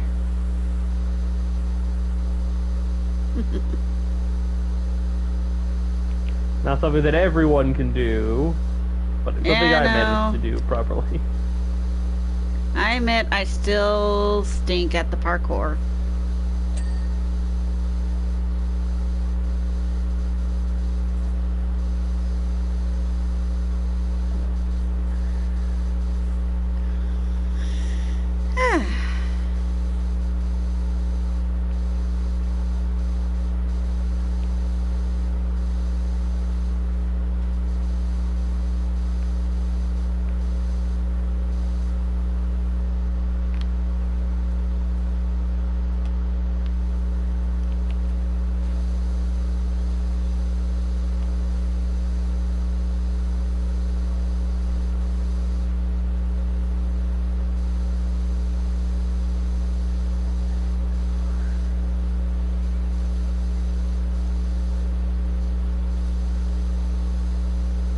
Let's see.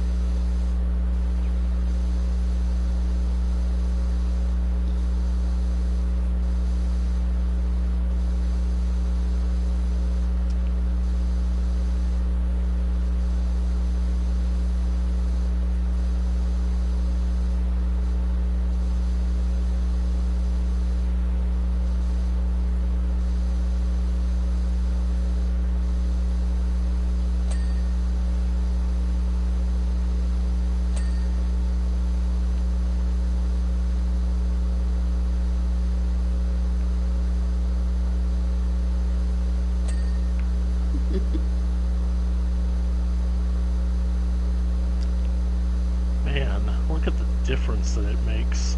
Oh yeah, now it's becoming brighter and brighter. Ah, thank goodness you came along to help me out with this, hey Ozzy, because I would be driving myself insane with this stupid tree fort. Meanwhile, I'm thinking about how much I'd like to build this. Yeah. Ooh, look at the lovely waterfall over there. Yeah. Beautiful. Yeah, the amount of effort it would have taken to make this place is like, sweet Jesus, do people actually make this in real life? You'd be surprised, actually. I've seen pictures from Let Me Explain Studios that shows some really beautiful and intricate tree forts. And then she goes shouting, I want to be a ghost story! I want to be a ghost. Because she wants to be that, spooky witch in the woods that everyone wants to talk about to keep their kids away and behave. Her favorite movie is Jurassic Park. She could be my spooky witch all the time.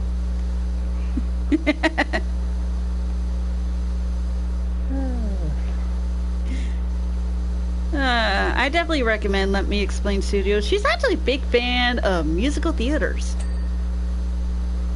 Yeah, except when her drama teacher was a jerk. Something that I can relate to. You seen that? You watch her channel too. Pretty much, yeah. I wonder if she ever did meet up with Medusa again.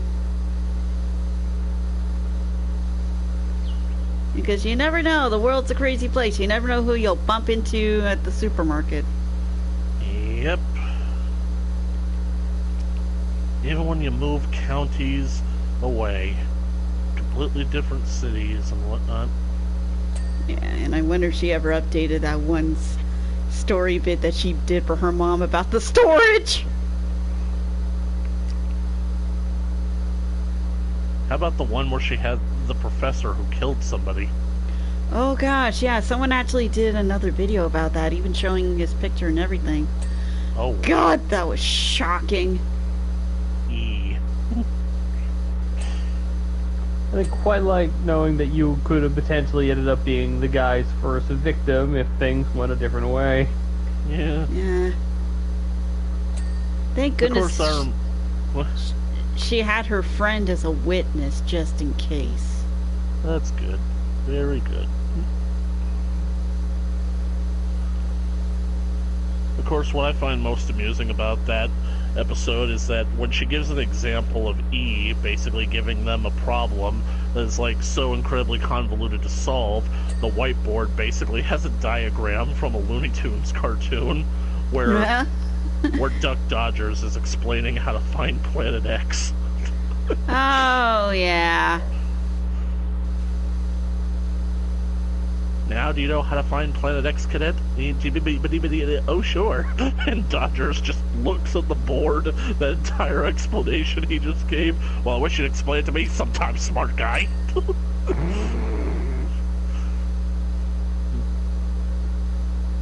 If we just keep following those planets, we'll be bound to find Planet X.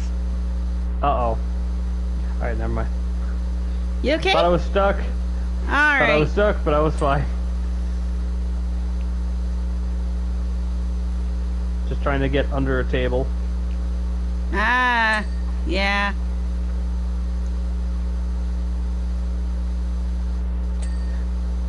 Okay.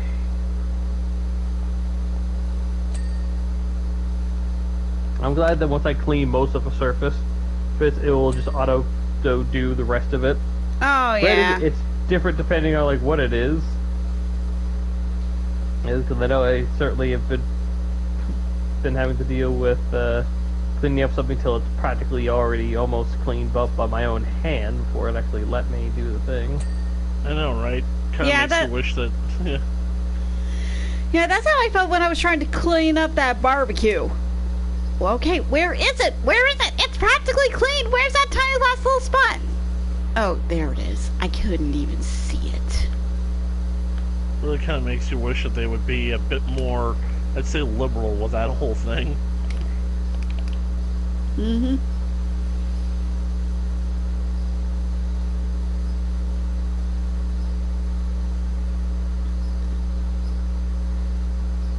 And you also gotta admit, Rebecca Perron's a darn good singer. Yep. You guys Eckers. never complimented me on my singing voice. When have you actually sang? He has singing. Boy, does he sing. Lily lilo lilu. And you, Lola lily lilu lilo. La ba la li li lu. I can't sing an actual song, or it's being copyrighted. So instead I'll hum this tune. I'll sing nonsensical lyrics. For the only one be able to copyright it will be me. Me, me, me. you're a great Will singer. be me. Me, me, me. Ah. Anyways. Well, there you go. Well, I'd say that he really rocked him dead, Waldorf. Yeah, the audience? Yeah, I think he just flat out killed them. Oh! Those guys will get my shoe up into their little box there. They're just lucky that my assassination technique doesn't work on them. Yeah, we're already a pain in everyone else's neck. Oh!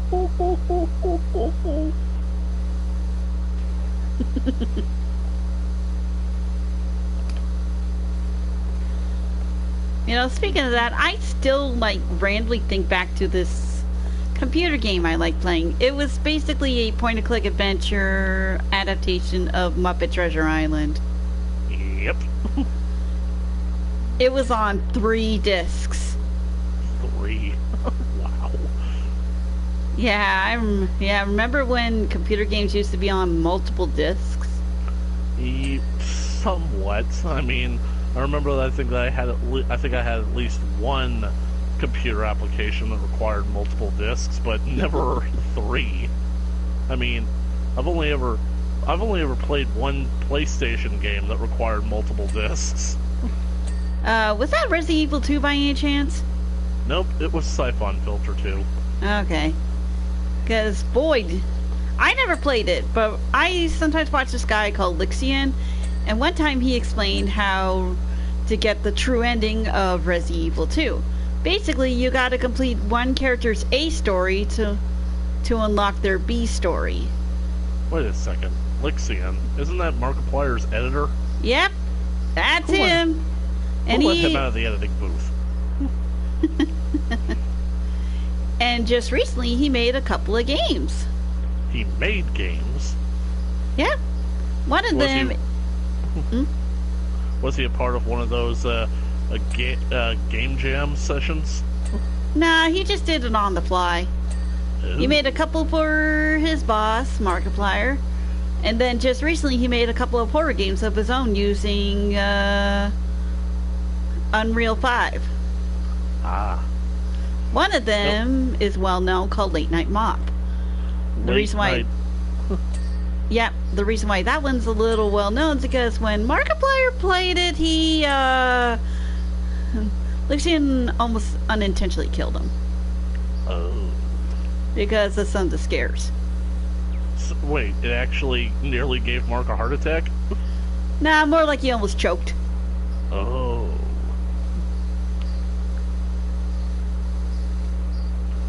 Yep, indie horror game scene. Maybe I should reach out to Lixie and see if he's interested in making my idea for a horror game based off of a fast food drive-through. Yeah, and another game he just made just super recently, actually, is called Sinking Iron, which is basically a crossover between Iron Lung and Five Nights at Freddy's. Sinking Iron. Yeah. Iron Lung and Five Nights at Freddy's together at last. Well, no. Well, the Inspirations is kind of a crossover between them. Mm.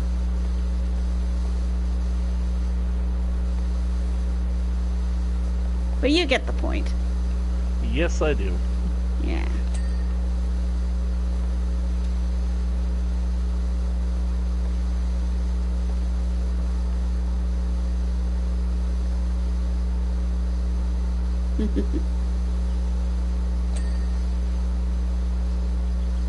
So glad we finally reached the point where we're meeting up again.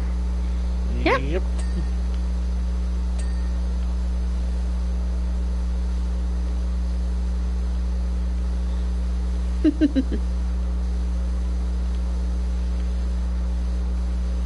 Got $500 just for cleaning that rail. I know. Look at that number. I'm just about there to get the ultimate power washer in this game. 99%.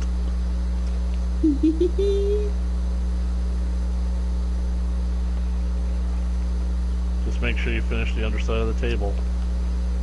I will. Well, we will. Yes.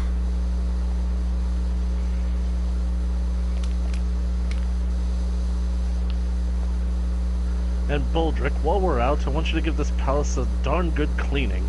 I want that dining room table so clean I could eat my dinner off it.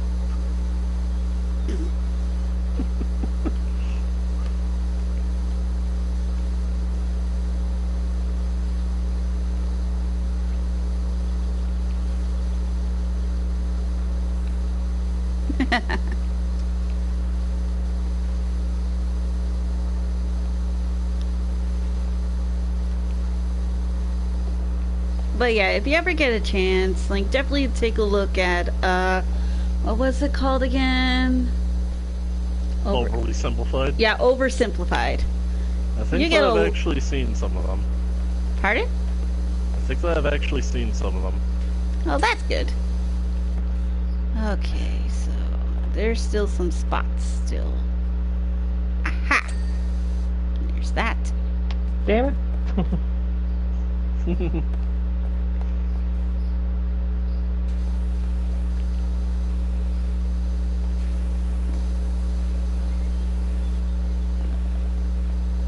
I'm gonna go check downstairs then.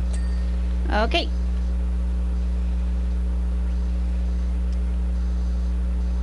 Ah, yep, here we go. I see some here.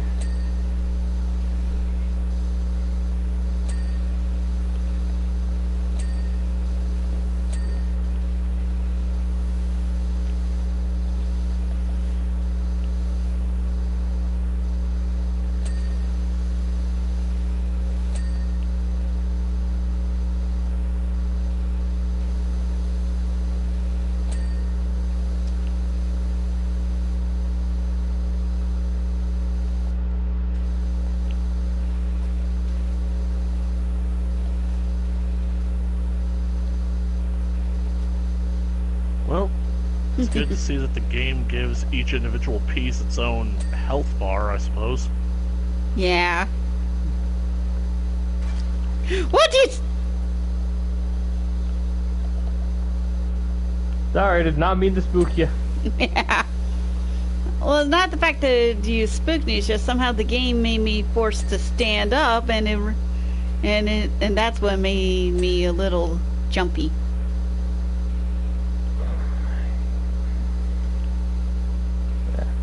I think there's some underbits that are still slightly dirty. Ah, okay, I thought I got them all. Nope.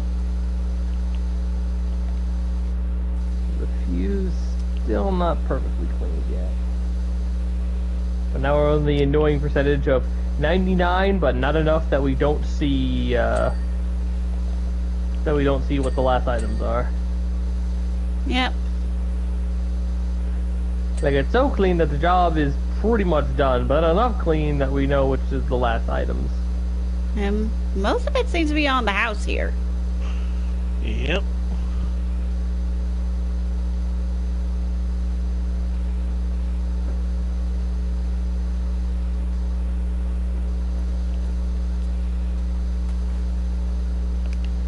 Oh, nice boots. Thank you. I don't see anything. Oh, never mind.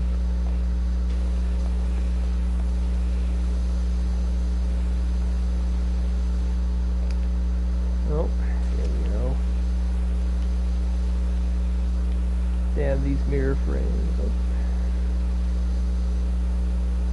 Thought I got all this earlier. Nope, I did not. No, you got close a few times. It's just sometimes, with it being a 3D object, you have to get low to the ground.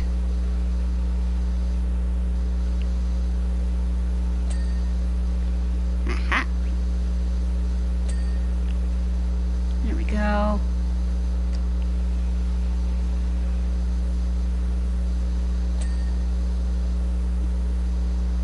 There we go.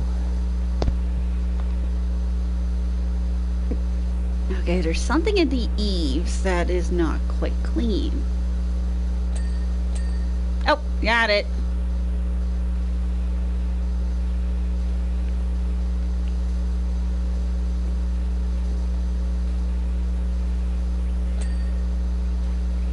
I wish I could change the color of the highlighted bits.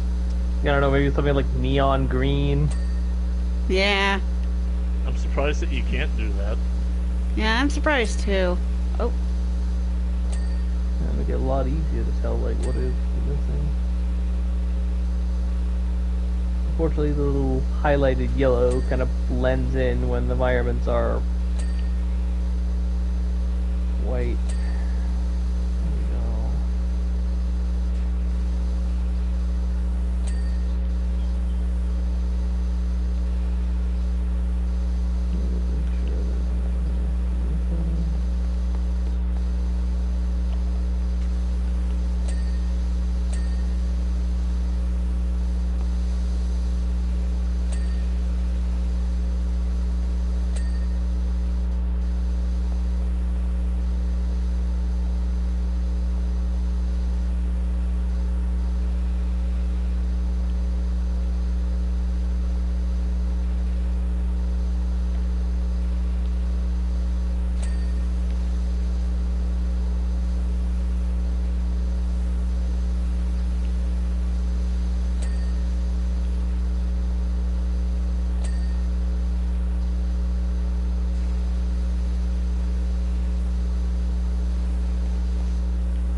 Aha.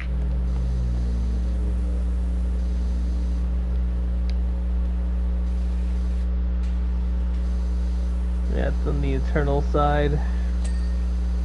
Got it. Or that's a little bit harder to grab. Oh my god, we're still not done with the last bit. What the freak? Why Mark went mad with this one. Mm-hmm. We have thoroughly cleaned up the place, but not thoroughly enough.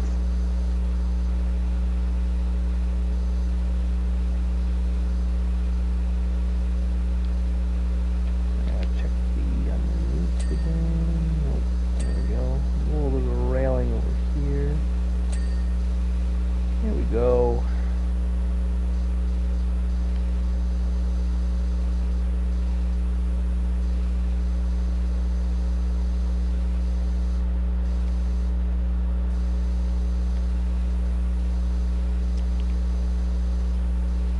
Checking the Alrighty. signs, just in case we may have missed something on there. I don't imagine. There's a we chair did. that we missed.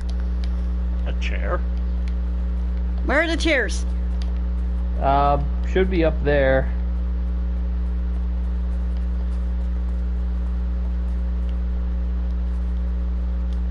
Like, I don't think they're normal chairs. I think they're I like wooden see them. post chairs.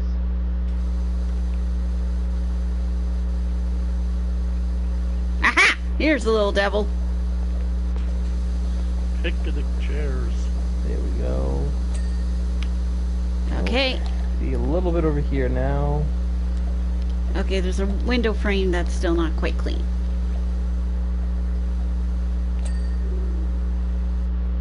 Alright, got that upper deck rim cleaned. How much is there to this accursed place?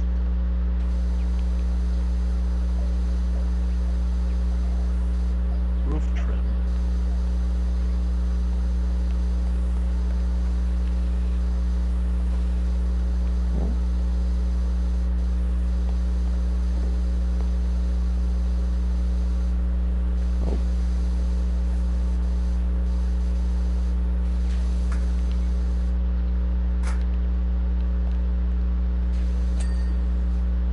Thank God. Okay.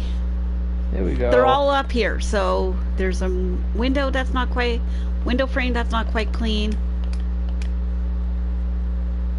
This one, no. This one, no. Alright, roof trim. Alright, what does it mean by trim? Aha!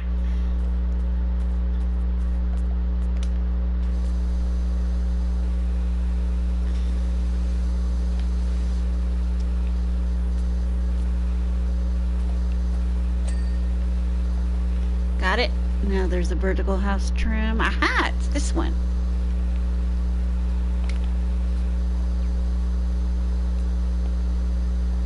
I would do All left is this roof trim.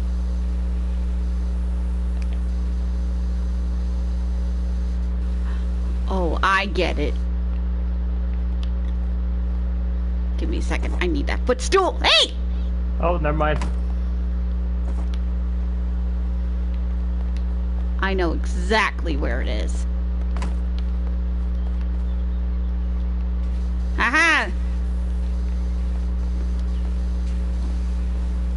God damn it. Yeah, it's on top.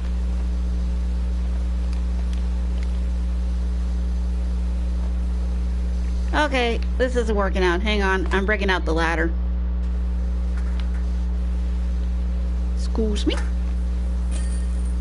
Finally! Nope. Not needed. Oh. Because Mr. Chaos wins again. Yep, you're that one. Look at us go. Yep.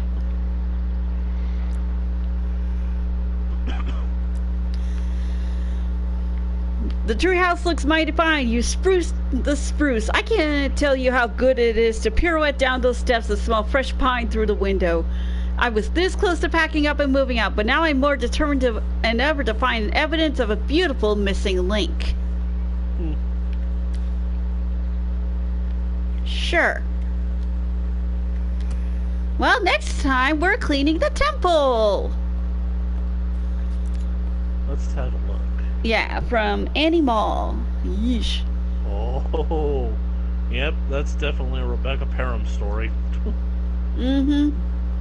But yeah, like I said, this is going to be for next week. But to celebrate, look at that. Look how much earnings. Look at that.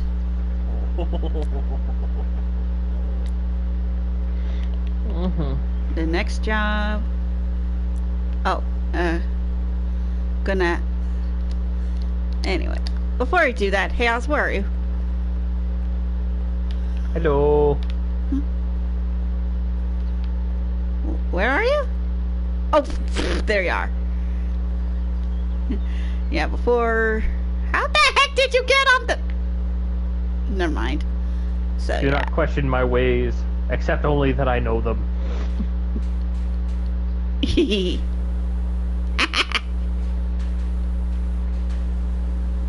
Wiggles! Yeah, so unfortunately I'm gonna have to turn off the co-op if I want to, like, you know, buy the next power washer.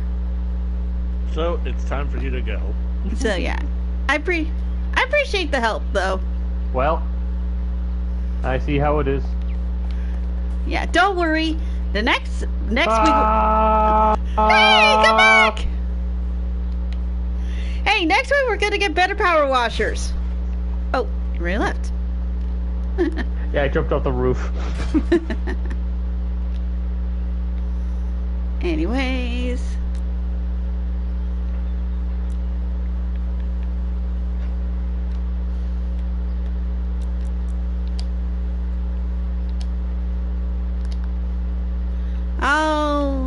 let's see.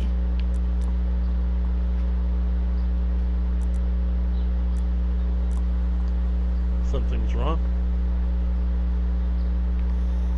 I had the second weakest one on the whole time. But for some reason, I can't buy the power washer. I hope that this is just a glitch. Yeah, it looks like it's just a glitch. Anyways. I'll buy it. I'll buy it after stream. But anyways, I'd like to thank Chaos for helping me deal with this crazy nonsense. No Even though it did. problemo. I'm glad to help make that a little bit faster.